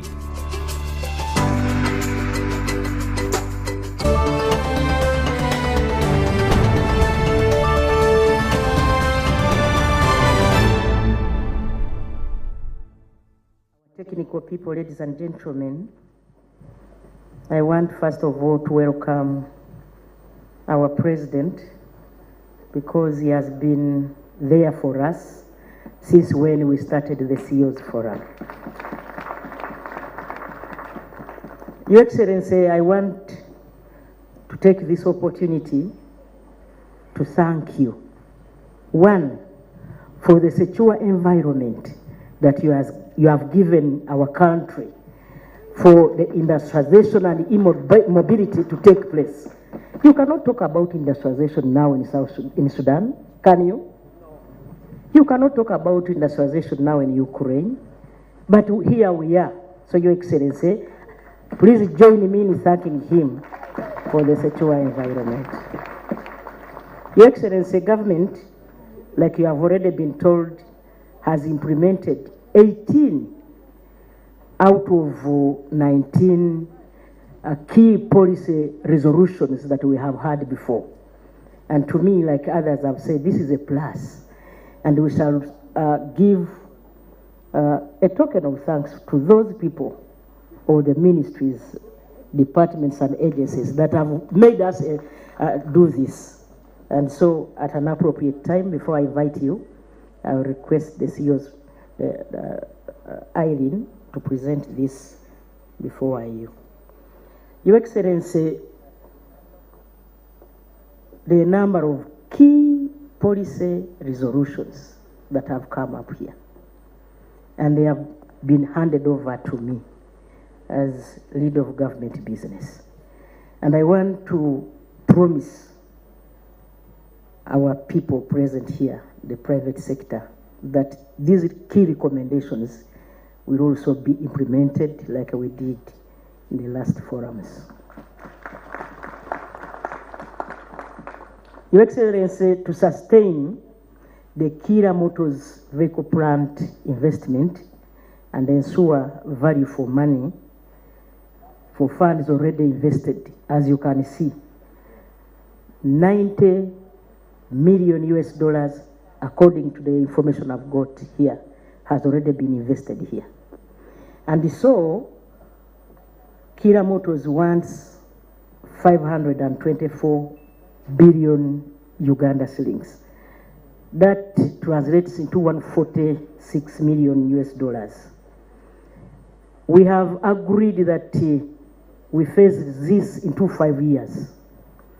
This year, we shall provide 60 billion. However, in the budget, we provided for only 20 billion. And that means we need your directive so that the 40 billion can be provided by the Ministry of Finance.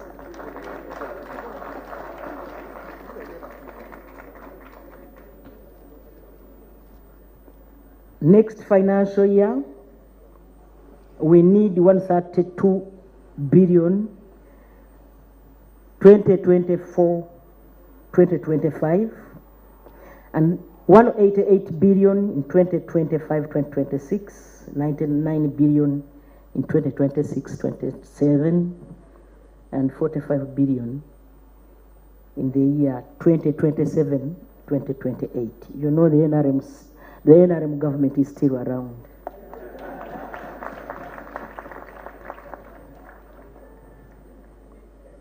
This financial resource will complete this plant and enable the corporation to be ready for private sector investment.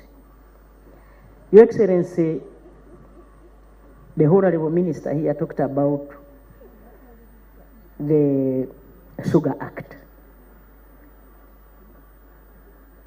A few weeks ago, the Ministry of Energy tabled the biofuel regulations by the State Minister, Honorable Okeris, to Parliament in order to operationalize the Sugar Act.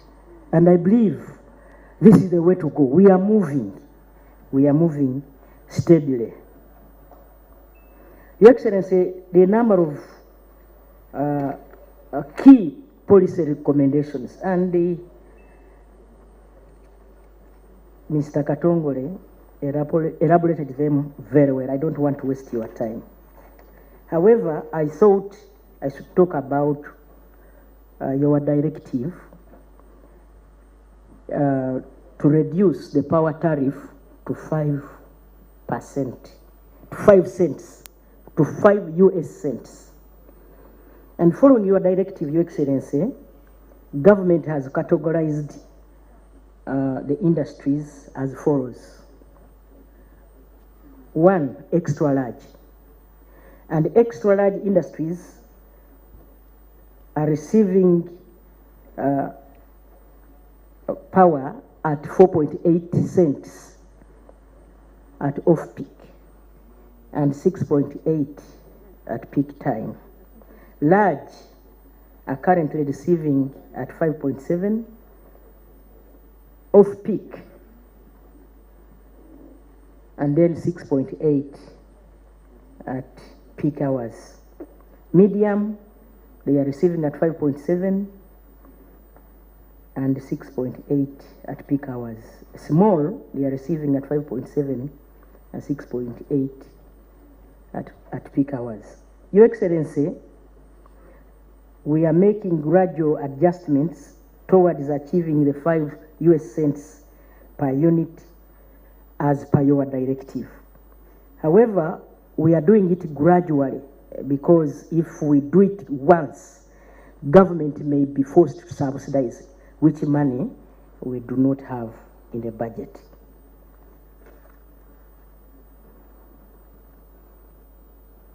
Your Excellency, I believe these are the policy recommendations are with you already.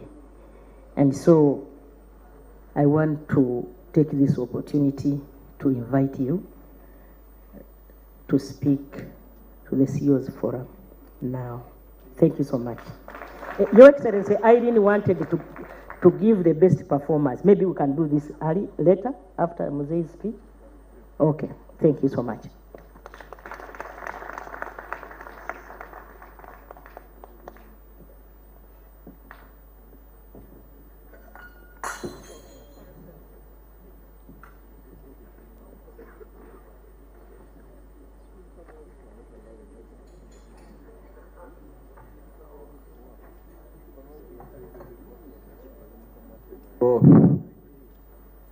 Prime Minister, the Right Honorable Deputy Prime Minister, the CEOs and the chairperson of the CEOs Forum, our daughter Barbara,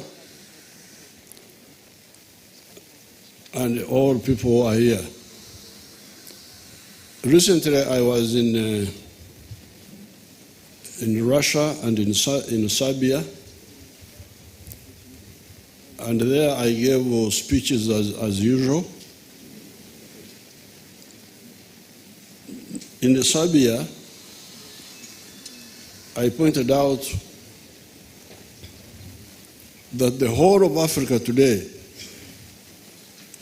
has got a GDP of $2.5 trillion. The whole of Africa. Now, that economy is smaller than the economy of India, which is now 3.3 trillion. It's smaller than Japan, than Germany, which is 4 trillion. Smaller than Japan, which is 4.2 trillion. Of course, smaller than China, which is 17.96 trillion. And smaller than the economy of the United States, which is 25.46 trillion. Now, this is a big shame to African leaders.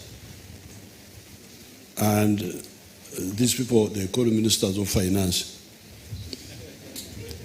and planning and all that. So, and this is something we saw when we were students. That's how we started, that was part of our movement in the 1960s. We saw this and we were telling the leaders that time that you are lost, we are lost. You are going to cause a catastrophe here. They didn't listen. They didn't listen. And they were all young people. Those leaders were not really old. All of them were young people, like Obote was 35 years when he became prime minister. Mutesa was 30-something. Maybe Nadiopi is the one who was like 42, not old. They were all young people. But they were thinking in a different way and spending a lot of time with the politics of identity, of tribes, of religion, until people like Idi Amin came in, and we had now to fight. Now, when we were fighting, again, we put down our views, and that's how we came up with the 10 points program. Security and so on and so forth. Then point number 5 is exactly this, what we are talking about. Building an economy which is integrated, independent, and self-sustaining. Integrated vertically and horizontally.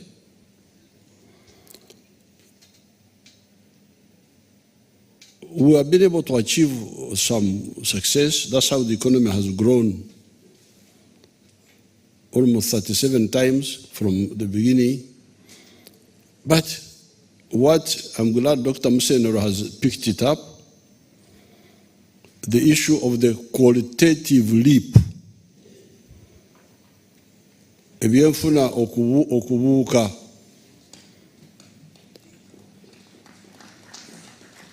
Ne biva mu okulima amabidde n'ogalekerawo nti olimya amabidde omulala yanasogala omubisi yanakola omwenge ate yanafumba kali akasinga okubatta.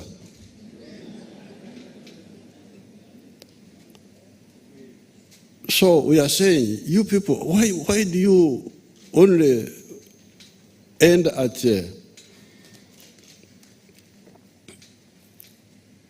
growing mabidde, the sour bananas, the bananas for alcohol?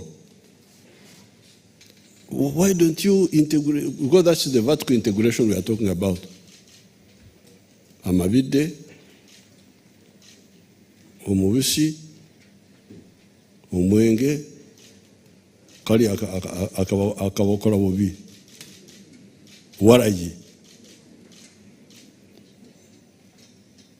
That's vertical integration if you don't want to go very far. But we have been having opposition, not only from external players, but the internal ones, politicians. We bring investors, they come to help us do that. Somebody goes to parliament and starts insulting people, insulting them. Oh, these are thieves, they are what? Now, these days, whatever you say is on the internet. Many years ago, I had brought somebody with Mzee Mruana. My daughter Barbara there knows. Somebody from Thailand. At that time, I was struggling with the value addition to milk. Because we had persuaded your people in the cattle corridor to start joining the money economy by producing milk for sale instead of just milk for drinking at home. And they had come up. But the processing capacity was small. There was like a small something called Uganda Dairy Corporation, which was producing only 60,000 liters per day at Bugorovi. So this time man wanted to come and build a factory, to take over that factory, expand it, and make it produce milk, but also juice of fruits and so on. He had a very good plan. But my people went to parliament and started insulting him. So his board, for him, he didn't mind, he was still going, but his board, when they looked at, saw it, why do you go to such a country? Don't go, don't go. The man just walked out because of being insulted by people who have no value addition themselves.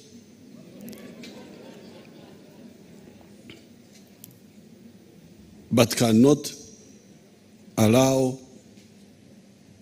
those who can add value to do it.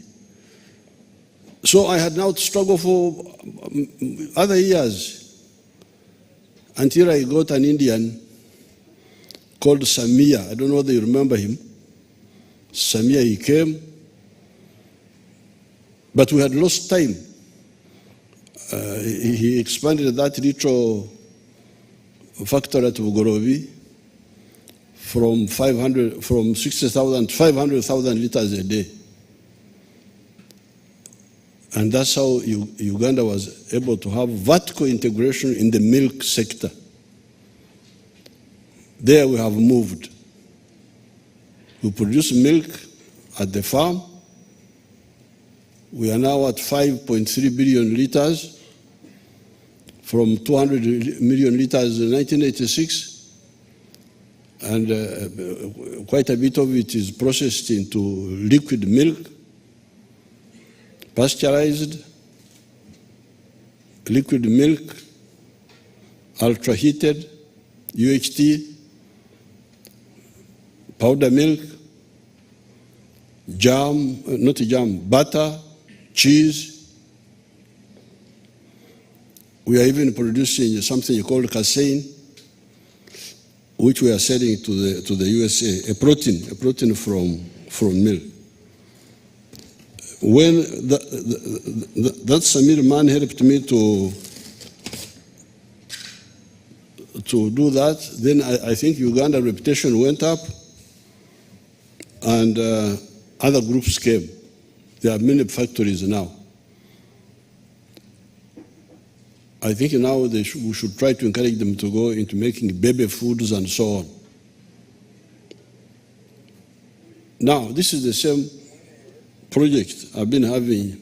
So that's one group, the uninformed politicians, some of them being used by parasites to disturb our journey. Then you have the civil servants. Civil servants, and for them they are Bamlia Biengede.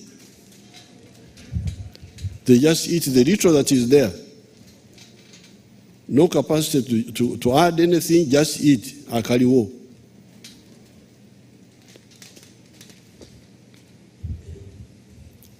Like for instance, recently, we have been having a partnership with Amina, the Somali lady, who is producing sugar in Atiak. We gave them money to buy machinery, including earth-moving equipment. Now, our local uninformed people link up with jokers, I don't know from where. There's something they call PPDA Act. Now, that PPDA Act, of course, was made by people who want to buy toilet paper and things like that.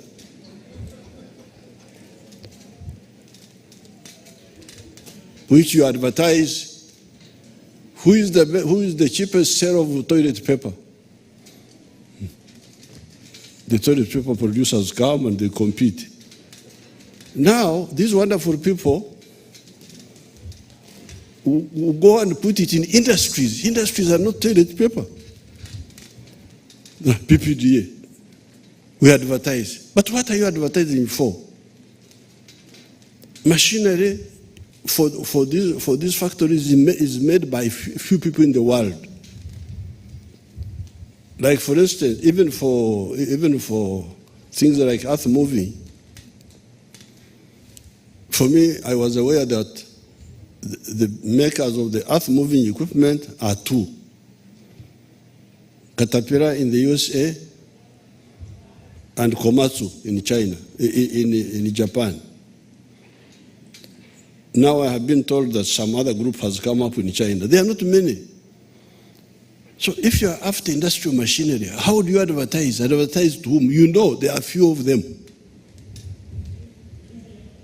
When they advertise, who comes? Middlemen, businessmen. They are the ones who come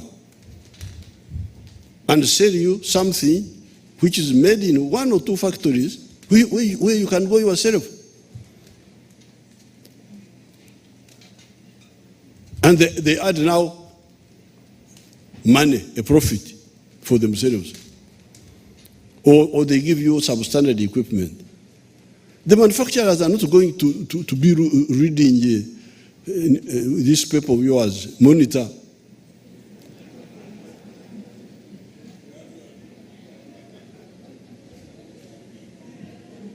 To look for advancements.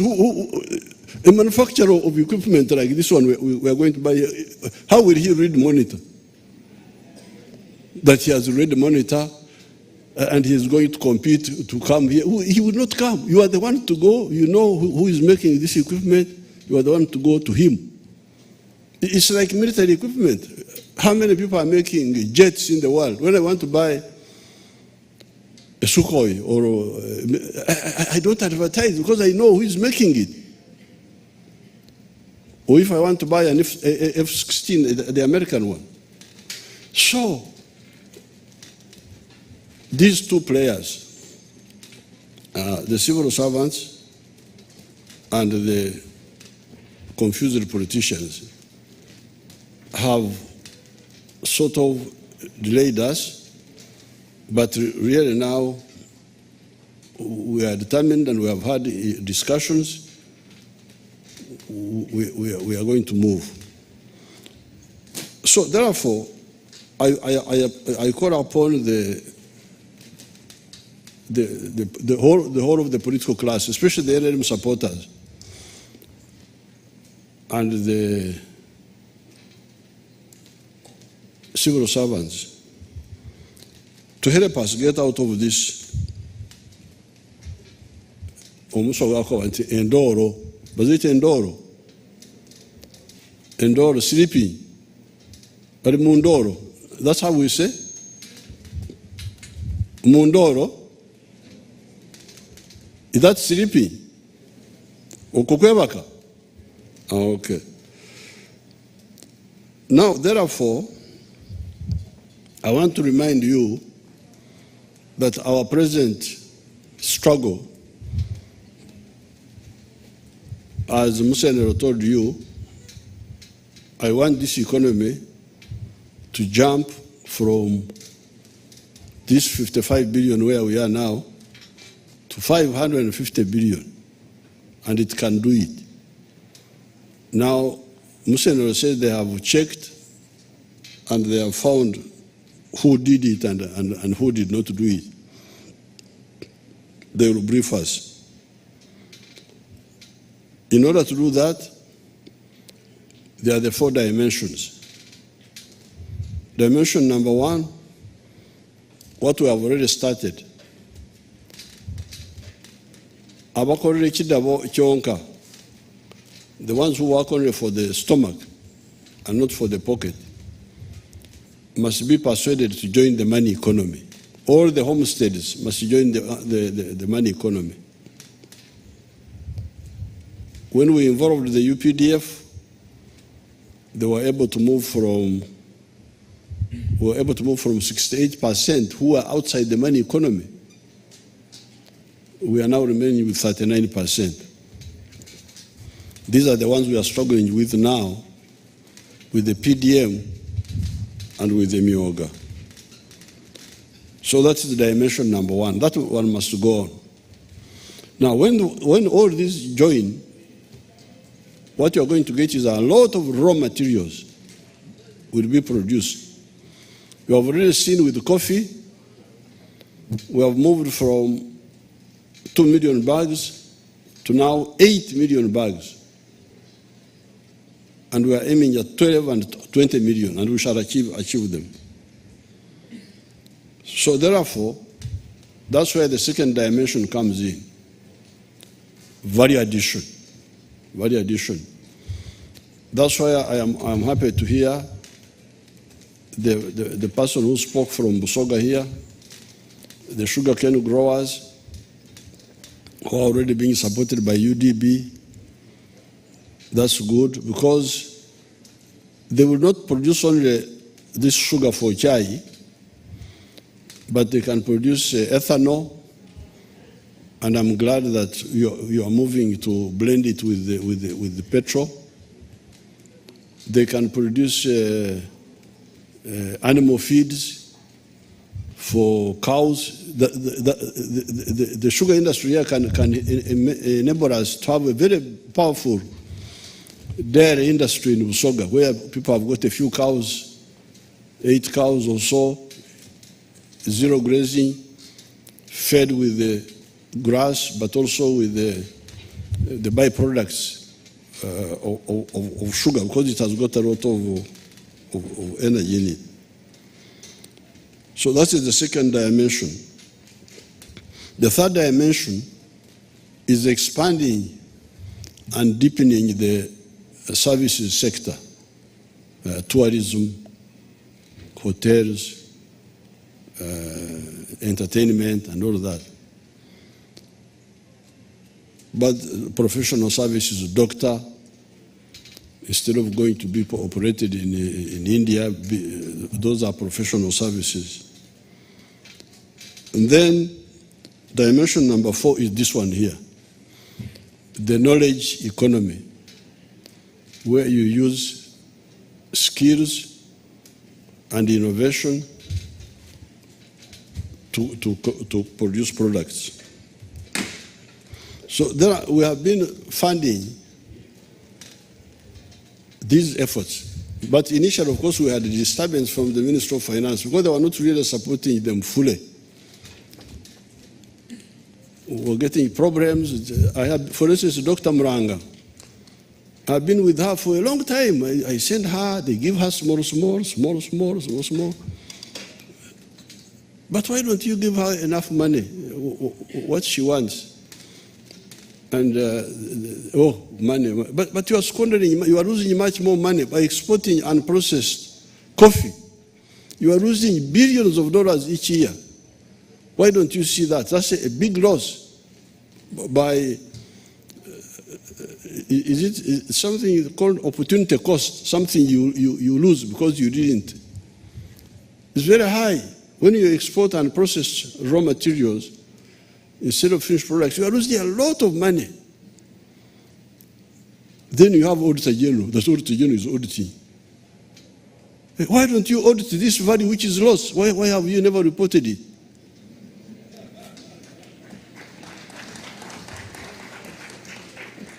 Auditor General is just reporting nothing here, nothing here. It's really so annoying. So annoying, you almost want to, you know, our background, the other side, before we came to put on ties, it's so annoying. What are you auditing? You are losing. When you export unprocessed coffee, you get $2.5 a kilo. That same kilo, if you add value to it a bit more, you need a bit more to get the same kilo. But you end up, you earn about $40. And you are losing that every year. And that's no problem. No problem to Auditor General, no problem to our committees of parliament, Committee of Economy, Committee of, what are you? Why don't you see these laws? And especially if some old man like me, I keep telling you, and you have seen what other countries have done. A country like South Korea has nothing. It doesn't have the resources that Uganda has. Neighbor Gezi, they are using mainly intellectual labor. So therefore, I appeal to everybody concerned to wake up. You have heard what the man from Chicago or from some place was telling you, that the transport economy is worth $17 trillion. That's what he said. $17 trillion. Africa is getting none of that. All that is going to other people. Now, within the knowledge economy, there is the pathogenic economy, which Museno knows about. And I was glad I had somebody from, I think he's a Mukedi. Somebody was talking about biotechnology. Who is this one? Let me see him again. Come.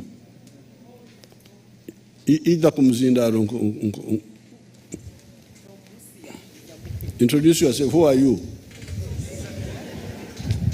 Why do you sound informed? Africans are not supposed to be informed. Your Excellency, my name is Paul Sigombe. I'm an agriculturalist, but I'm now... You studied agriculture? Yes, Your Excellency. Where, Makerere? Yes, Your Excellency. And where do you come from? I come from Busia. Busia? Abasami? Numusami. Abasami bavire Mundoro? No, me, I'm not Mundoro. Very good. Yes. You are the only one who is not Mundoro. That's very good. Thank you very much. Now, thank you. So my team better not that man. Omona. That man, you note him and call him for me. Because what he was saying is very, very crucial. Because if we are going to export our products, we must ensure that they don't have too many of these chemicals which are used to kill pests. We already have one of our people, Dr. Kahwa, who is developing a vaccine against ticks, where the cow will be vaccinated and the cow kills the ticks. Any tick which bites the cow dies. The cow, instead of being a victim, will be a hunter of ticks. That will do away with all of these chemicals which every week in Exosoractura. I must put the cows in those chemicals in the deep. But if we can have a biological way of dealing with the ticks, it will be very good for the quality of our products, our milk, our beef. So that man, the idea of getting bio solutions. You remember when we had this echido ekyokunyanja, the water hyacinths. That water hyacinths, all the bays near Entebbe, and even here at the dam, I used to see it. We went to South America, we got akauka, a beetle, an insect, which just eats the water hyacinths. That's how we got rid of it, by using an insect to eat the echido. Cleared it. I hope my people preserved the insect. They didn't forget about it. So the biological solutions are very good. So I'm very grateful to Irene Birungi. She's one of my staff. Stand up and they see you. She's one of my staff. She's the one who has been following this. And she links up with my daughter, Barbara, and then my other daughter, the one from Buikwe, you know those Buikwe people? This is Aisha now. The Aisha Kasoro. They have been very active in the forum, and they help the government at no cost to the government by bringing out the loopholes in the government system, the gaps and the mistakes and the distortions. Now we have given the list to the Prime Minister. We are going to discuss it, and we shall come back to you within about 2-3 weeks. We shall come back to you. We shall deal with each item.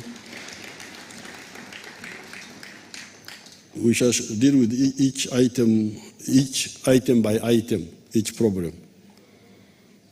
Now, but some of the issues are clear. I can straight away say those which don't need much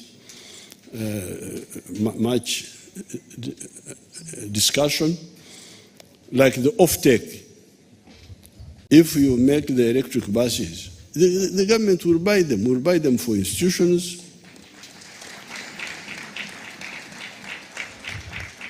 will buy them for the schools, for the army, for the we shall buy them for the government institutions.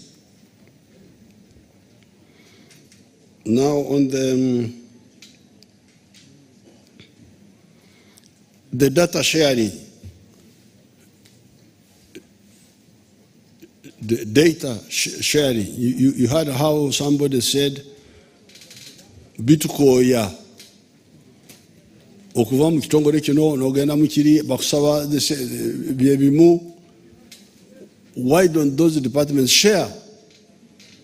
I now direct the Prime Minister to ensure that these departments share data about business. Should order them because they like to be emperors. This one is an emperor here, this one is an emperor there. But now the Prime Minister is going to make sure that they share that data. If they have information about this one, you don't have to go to all those URA, Investment Authority, then from there to Minister of Trade. Then they should share. Get in touch with the Prime Minister and you guide how you want it to be done. Because these are not secrets. What are they hiding? The UDB lending below 10%. Yes, it can be done because the inflation rate now has come down.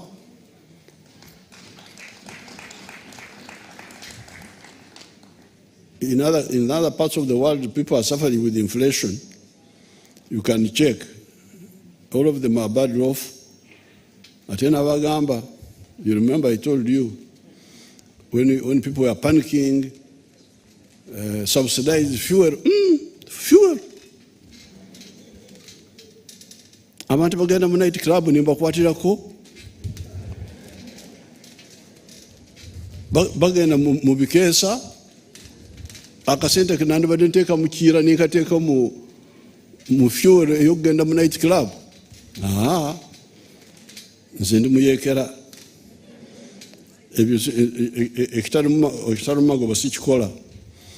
Now you have seen inflation now is, I was seeing it's now 3.9%. You check on your internet. It must be among the lowest in the world. You go and check. Oh, there's no wheat. Wheat, you eat more. What do you want to?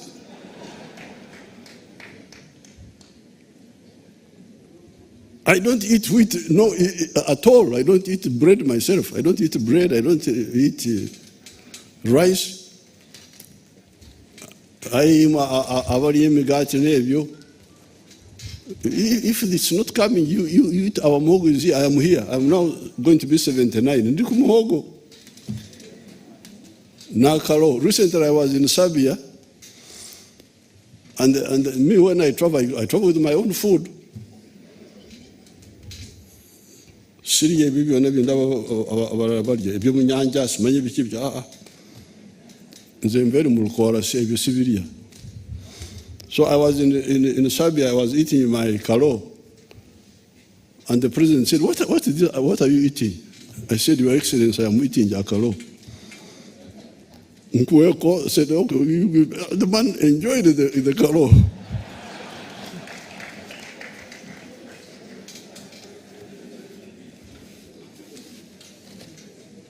Africa simanyi buli kijja kibatwala. It's really terrible. How Africa? No, what's wrong with millet? Is the richest food on earth. If you say you have got scientists here, they can tell you that millet has got protein, carbohydrate, iron in one food. There is no other food which is like that.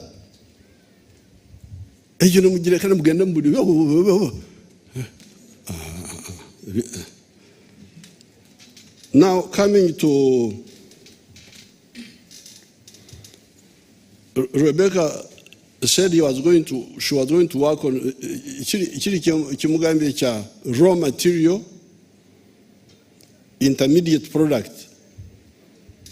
I thought that was clear, that raw material would be the one to come in at 0%, zero tax. Intermediate product 10%. But that is if we are not making them here ourselves. If we are making, for instance, at one time, whenever I would visit this the steel factory which was here, the one of casements. In the very beginning, they were importing what they call steel billets from Zimbabwe. I remember in the very early days. But later on, they started making the steel billets themselves. So, if we are making the raw material here, why do you import it? Number two, if we are making the intermediate products here, why do you import it? We should agree that, yes, even the raw materials should come in zero tax, as long as we are not producing them ourselves here. But if we are, why do you undermine us? And how about the intermediate products like the steel billets? Because steel billets are intermediate products. But we shall discuss all that. Right Honorable Rebecca will follow it up and we shall discuss it. VIP status, ako kantu katono. Mutuwe list y'abantu abatutumufu ennyo, give to the Prime Minister, bemula bamwe kati abakatwe nabo bobanaje ntunaffe tuli VIP enamba hizo tuyitirako. Naye mmwe abali mu kintu mutulagirire nti ono ye mututumufu ddala, ono ye katongoro ono ye then we shall give them VIP status. Now, swapping the land, I didn't get the issue well. The one of the forest, there's a forest here. The man from Kamuri was saying, Walwe Chivira, Obero Kobachi.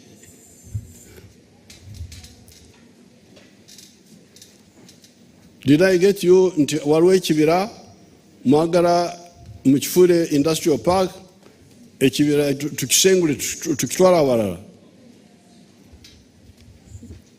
Chobero Koba.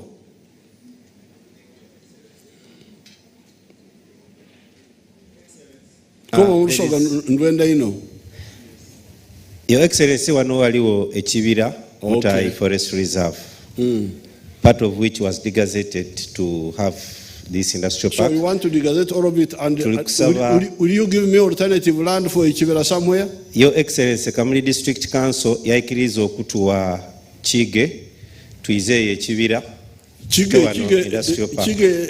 Chige yange ate. Aha. Chige is my citrus. Siwendimira citrus awo.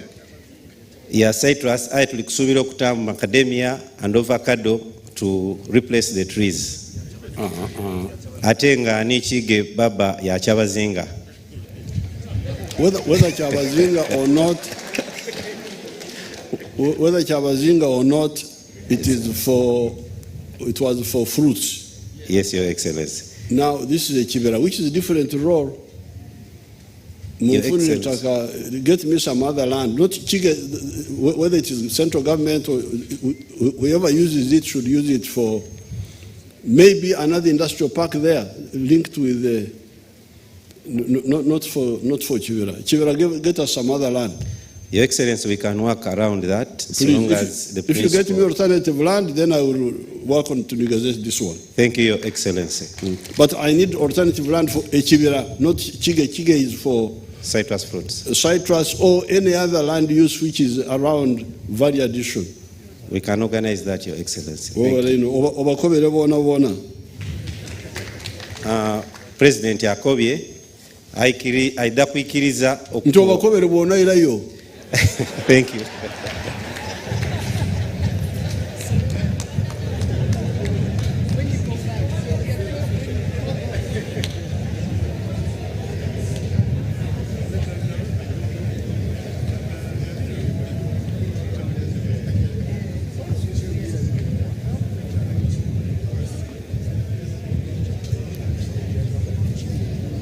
Now, there was somebody I think who did not understand our decision. Recently, I banned the export of timber. I didn't ban, I said nobody should export timber, which is unprocessed wood. What I want you is to be, so if you are a furniture maker, that's what you want. You need the timber to make the furniture here. So that if you want to export, you export the furniture, not the timber. Now, when it is coming from Congo, I think that one also we should persuade our Congolese friends to make furniture, because that one will be a loophole. They will take our timber, claiming it is coming from Congo.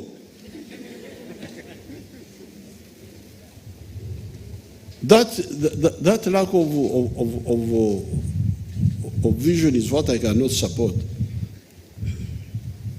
That State House, which we built in 2007, the furniture there is all imported. Can you imagine? That's how I called with the controller who was there at that time. How can we sit on imported furniture here in Uganda? You don't make a plane, you don't make a computer, you don't make a dagara, you can't even make furniture. Ugo korachi. What sort of people are these? Eh? Then they say we are experts, we are this. Experts of what? Of ignorance? So that's why I cannot support the export of timber and import furniture. No, convert the timber into furniture and export the furniture to those who don't have trees. Like in you can imagine people are importing furniture from Dubai, a desert. Abo Musenyu, baguza abo Mukibira, Entebbe. Do you think God will? Do we have some religious people here? Because I hear that God punishes those who don't use their talents. This is the story which my daughter Patience has written. What she was calling Esau was cursed. Esau. the one who didn't know how to protect his rights. God blessed Jacob, the thief. You know, Jacob was a thief. He first stole something from him, the other one. Then he stole the blessing of the father as the firstborn. And he was blessed. God blessed the thief because the inheritor did not care. I don't want to be cast like Esau, please. Now, Prime Minister, omusaada okuva eMbaale akobye nti industrial park y'eMbaale esosola abanambaale tebaguza byebakola eri. Now you come in and let them have a sales office there. The man of Mbale, what are these which they deny you and bring to Kampala? Omugisu, where is he?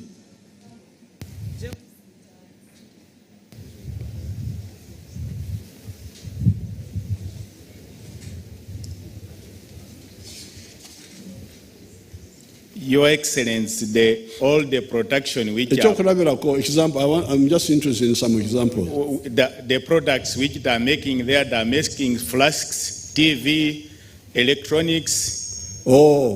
So they are not selling to Mbale. Oh, no. Prime Minister, please. Prime Minister, let them have a sales office for Mbale. And Your Excellency, on timber, which I talked about importation, that since we want to put our environment in order, there are some timber which we get from Congo, which is mahogany, which we don't have it in Uganda. So I was saying, in Uganda, we can even export wooden tiles. No. If you import it from Congo to use it here, I support you. Yes, sir. We are using it here. But when you export it, you re-export. No, we don't export it, sir. If you import it, then use it. I have no problem. Okay. But don't re-export it. That we had requested that since we don't have mahogany here, maybe the taxes they reduce on it to enable us to import it so that the price is fair, Your Excellency. Or they tax the mahogany? Yes, sir. Yes, sir. No, that's a raw material. Why are they taxing? It was wrong in the first place.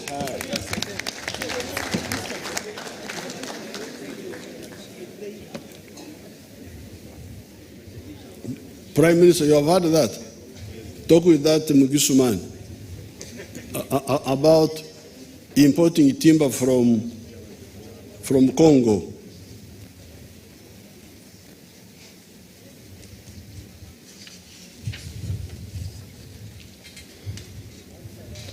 Now, Aisha has said, and I totally agree with her, that please,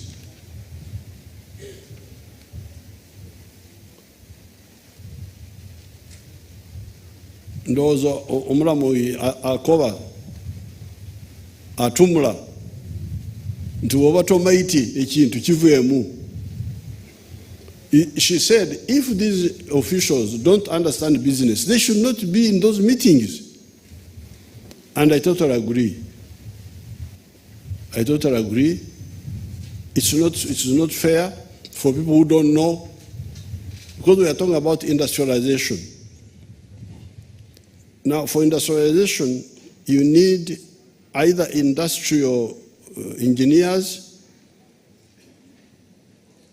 or business people. We don't need administrators.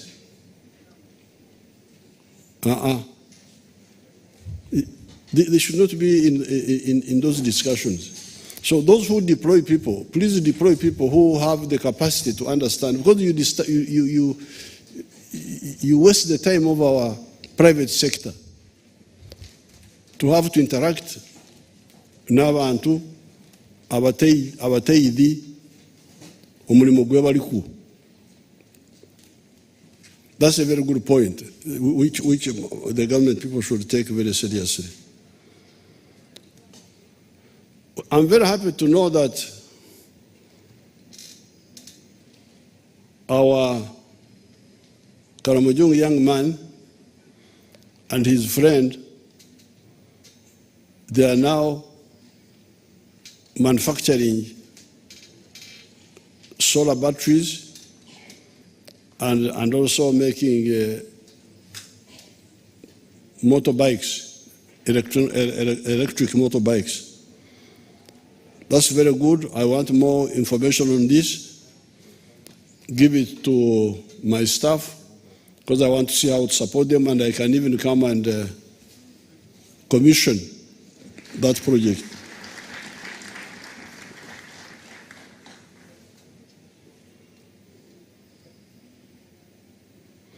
But I need to inform the audience that we are getting now 2 factories of cement in Karamoja, in Moroto. I got one group, I think they are Chinese, who want to build a cement factory at Nadunget, near the airfield there. And for them, they are going to use the iron ore from north of the mountain.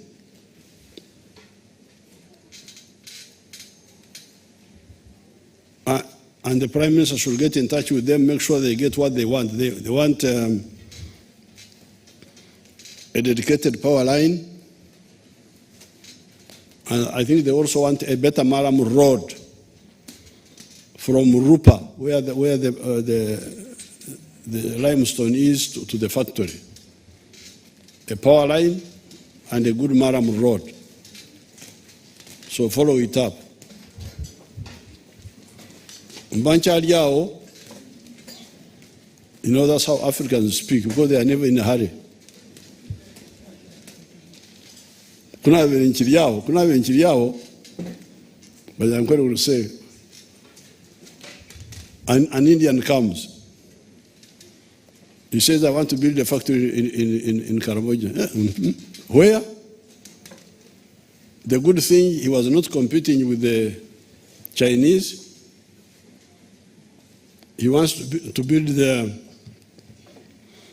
cement factory at Katkekire. Katkekire down there, south of the mountain. So he also you need to check, Prime Minister, for him whether there is a reliable power line to Katkekire and also a good Maram road to go there. So now we are going to have 2, because these other cement factories have been importing what they call clinker from outside and adding it on here. Chiringa ngabali abaguro mwenge bigere ne bagusika kati bano bawade baleta clinker from outside and roast and burn it.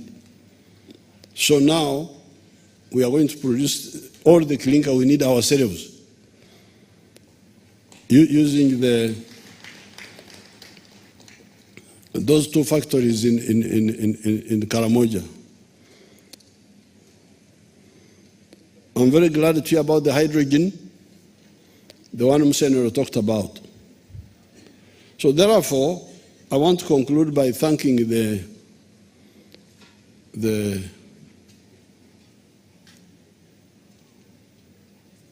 organizers of the CEO Forum and this presidential forum where I interact with the business sector. And Irene in my office has been following it up. This is a very good arrangement. I will always attend whenever you organize, because I get free consultancy. Why would I refuse free consultancy? Abantu bankorera omulimo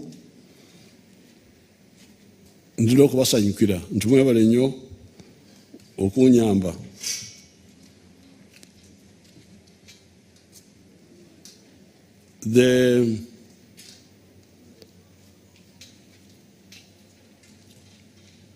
When you decide where to go next time, it's biannual, every 2 years.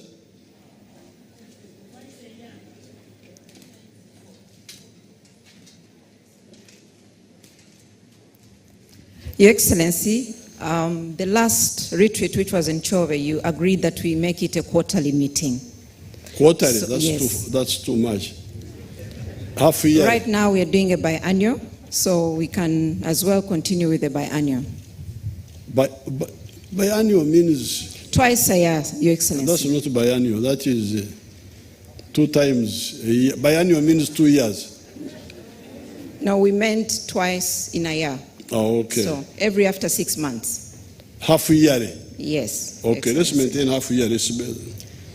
Every quarter will be too much. Thank you, sir. Half a year. So I want to thank the Army, Lieutenant General Mujira, and his group. Maybe they stand up if they are here. NEC, where are these NEC people?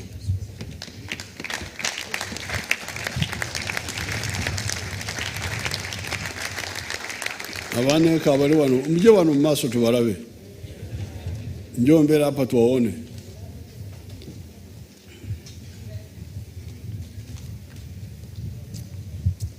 You see we can stand there in the shade,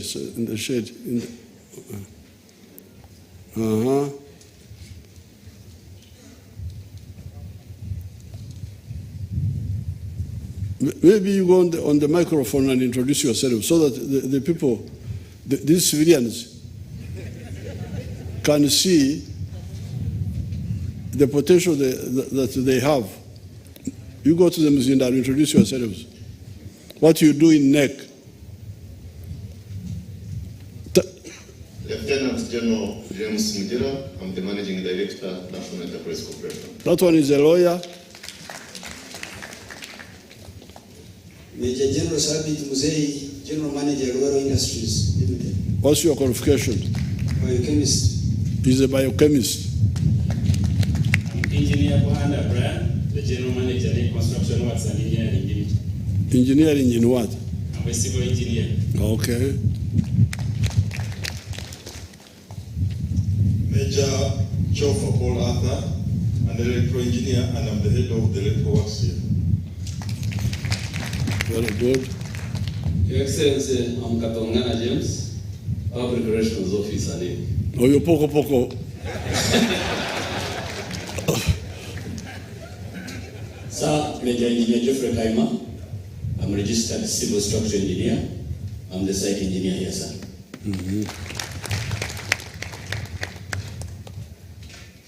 Sir, I'm called Lieutenant Martin Ashawa, mechanical engineer, NECO Works, and I head the mechanical works here. Very good. So you can see that your children are educated, they have all the capacity, but the problem has been the backup, the utilization. They are not used. They are not used. This has been the problem. So if really the whole system works up and understand our original point number 5, building an independent, integrated, self-sustaining economy, they will do it. These people are educated. We already have a very good educated workforce. But they don't have any backup. It's a struggle. So this backwardness of Africa is really leadership made by the leaders who don't see far. Thank you very much. Now with these few words, I thank you. What do I do with the forum? I open it or close it? Your Excellency, you will take a seat. There's a couple of activities before you sign on the documents there. But you're closing the biennial retreat, the fourth biennial retreat. I close it now or I wait? I think you wait, Your Excellency. Let me wait. Thank you, Your Excellency. I want to invite Ms. Irene, I think you want to run us through. We have certificates we are going to award to some stakeholders by PCF. Please come, Irene. We'll request the Right Honorable Prime Minister to award our stakeholders.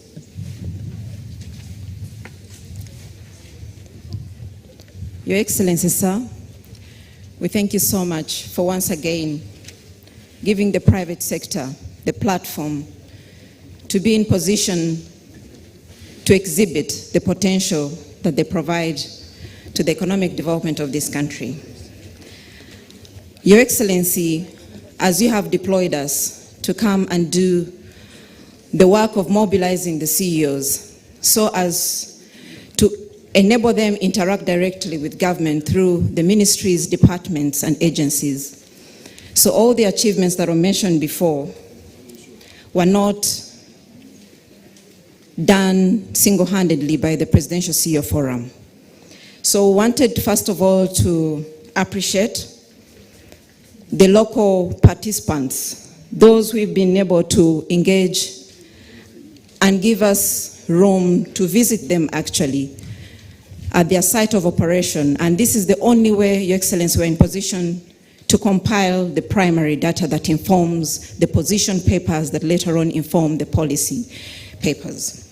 So we'd want to recognize a few of these private sector participants. I would want to start with Zirowe Agriculture Agro Business Training Association, if they're here present.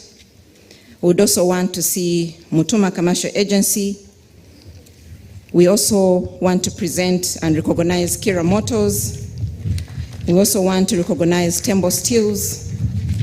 We want to recognize Zembo, Steel and Tube, Roofings, and also as we see them work to receive these plaques.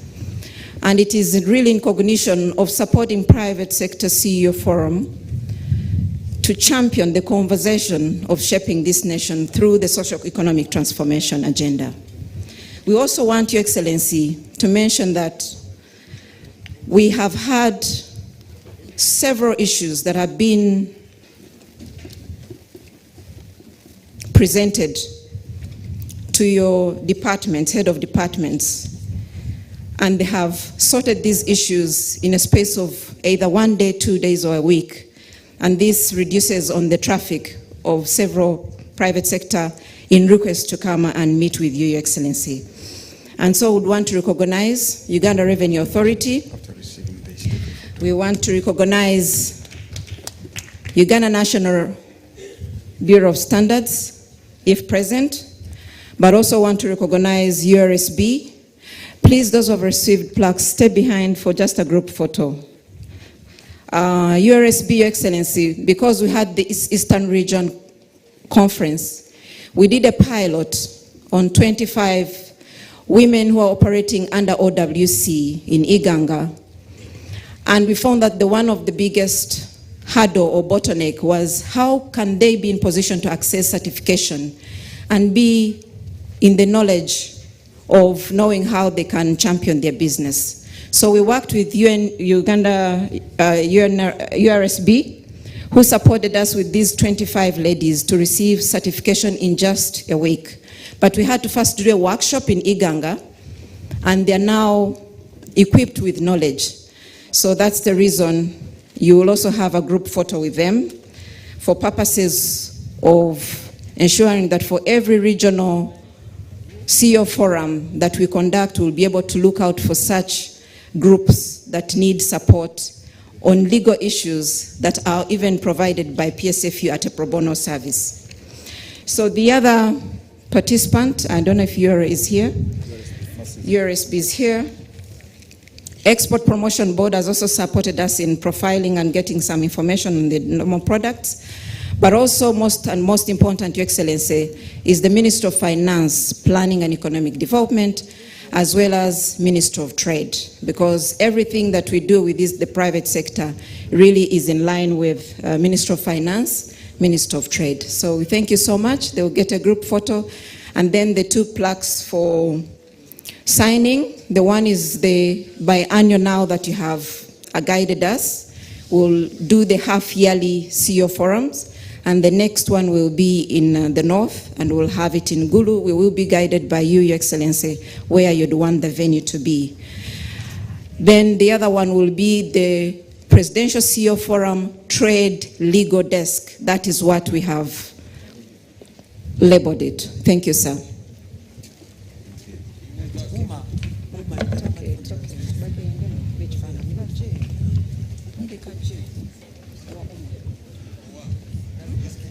Very shortly, we will have different group photos, and we are going to arrange that. The President's team will be handling the setup for the group photos. But first, we are going to put the plaques, which His Excellency the President is going to sign. He will first sign the plaque that speaks to the regions. So the first plaque, Your Excellency, is on the regions. I request the Right Honorable Prime Minister, the First Deputy Prime Minister, the Minister of Trade, the Chairman PCF, and the Honorable Member of Parliament for this area, the area Member of Parliament, if you can also be to represent this region.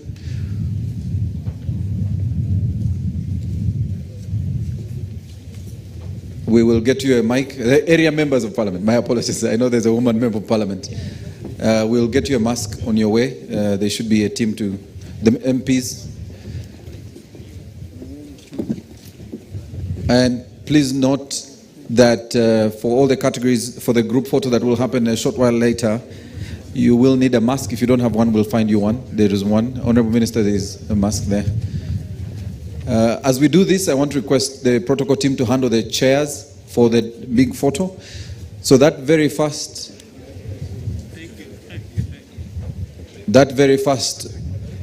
plaque is the launch of the regional private sector retreats with the private regional players, private sector players in those regions. And that began, and this is beginning here in eastern Uganda, and as you've heard from the coordinator, we will be moving to northern Uganda, to Gulu. We want to thank Your Excellency for launching. The second one, Your Excellency, is the board where you're signing the Trade Legal Desk, the signing of the Trade Legal Desk. Again, the coordinator did highlight some of the activities therein, and I'm requesting URSB, Mercy, URA, Patience, and the Iganga women, they should come closer. The Iganga women, please come closer. You'll have a group photo after the signing. But Mercy, Kenowisho, and Patience, URA, you need to be here for this particular photo. So Mercy, Your Excellency, Mercy is coming. Your daughter, your Muzukuru, Mercy, is coming. And your other Muzukuru, Patience, is coming. And I think on her behalf, Your Excellency, I want to thank you for appointing her to another bigger office, which we can't mention at this time.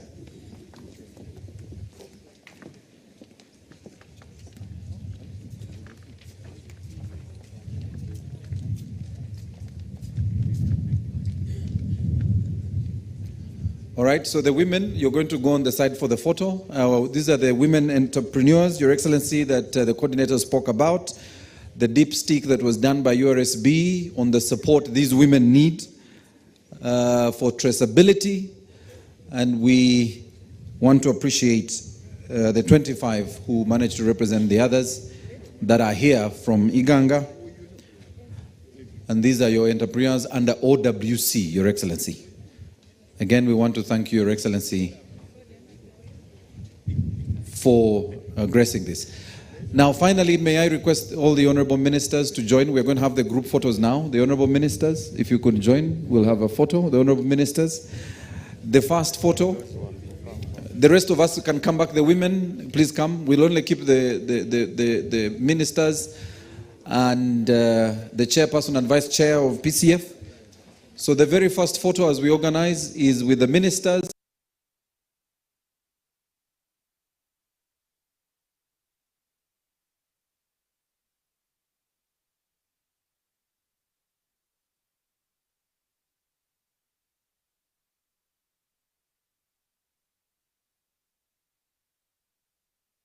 President in the very first photo. I want to request the NEC team. I think this was a special request. You'll have a photo with His Excellency the President. So General, if you allow me that. All right. So since he mentioned that. So the first team is the ministers and the board of PCF. Our keynote speaker. Yes, and Edward should join you. The keynote speaker, please join this photo. Yes. So the very first photo is the board of PCF with the ministers.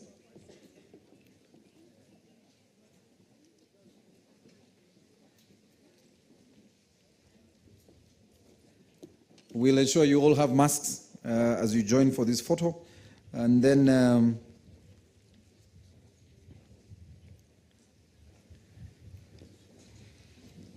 that's the very first photo. The next photo is for the e-mobility players. And I saw all of you, so don't come if you're not in the e-mobility space. Huh? So NEC will be the next one since they're ready. It's very easy to organize NEC. Your Excellency, we are adding NEC to this photo. So NEC, thank you very much, board, PCF board, thank you very much.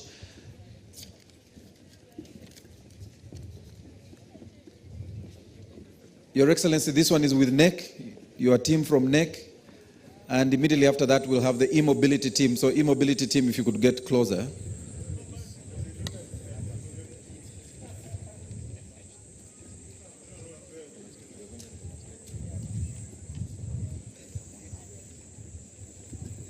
Thank you very much, NEC. E-mobility, Your Excellency, these are the people who are pushing the e-mobility conversation across the country.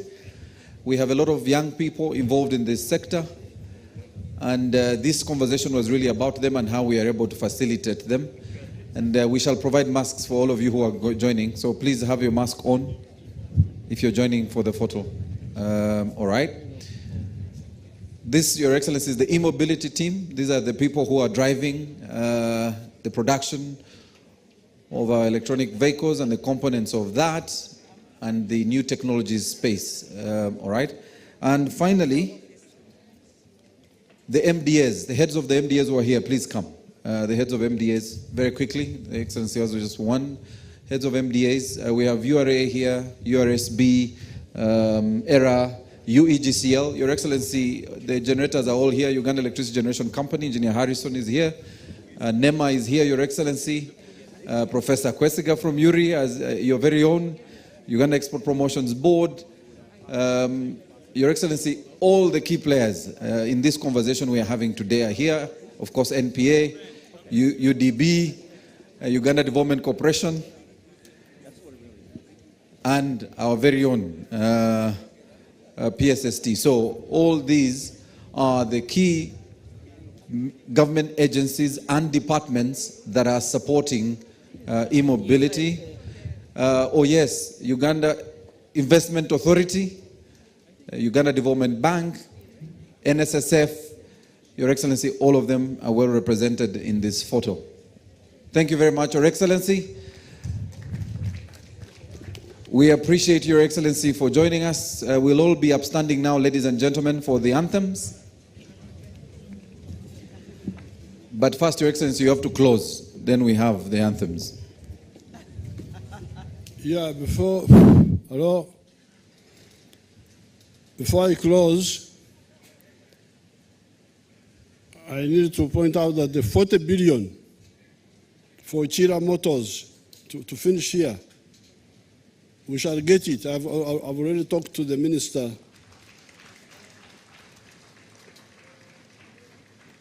We shall get it by hook or crook.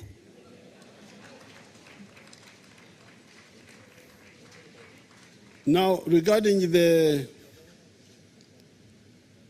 price of electricity, I forgot to touch on that.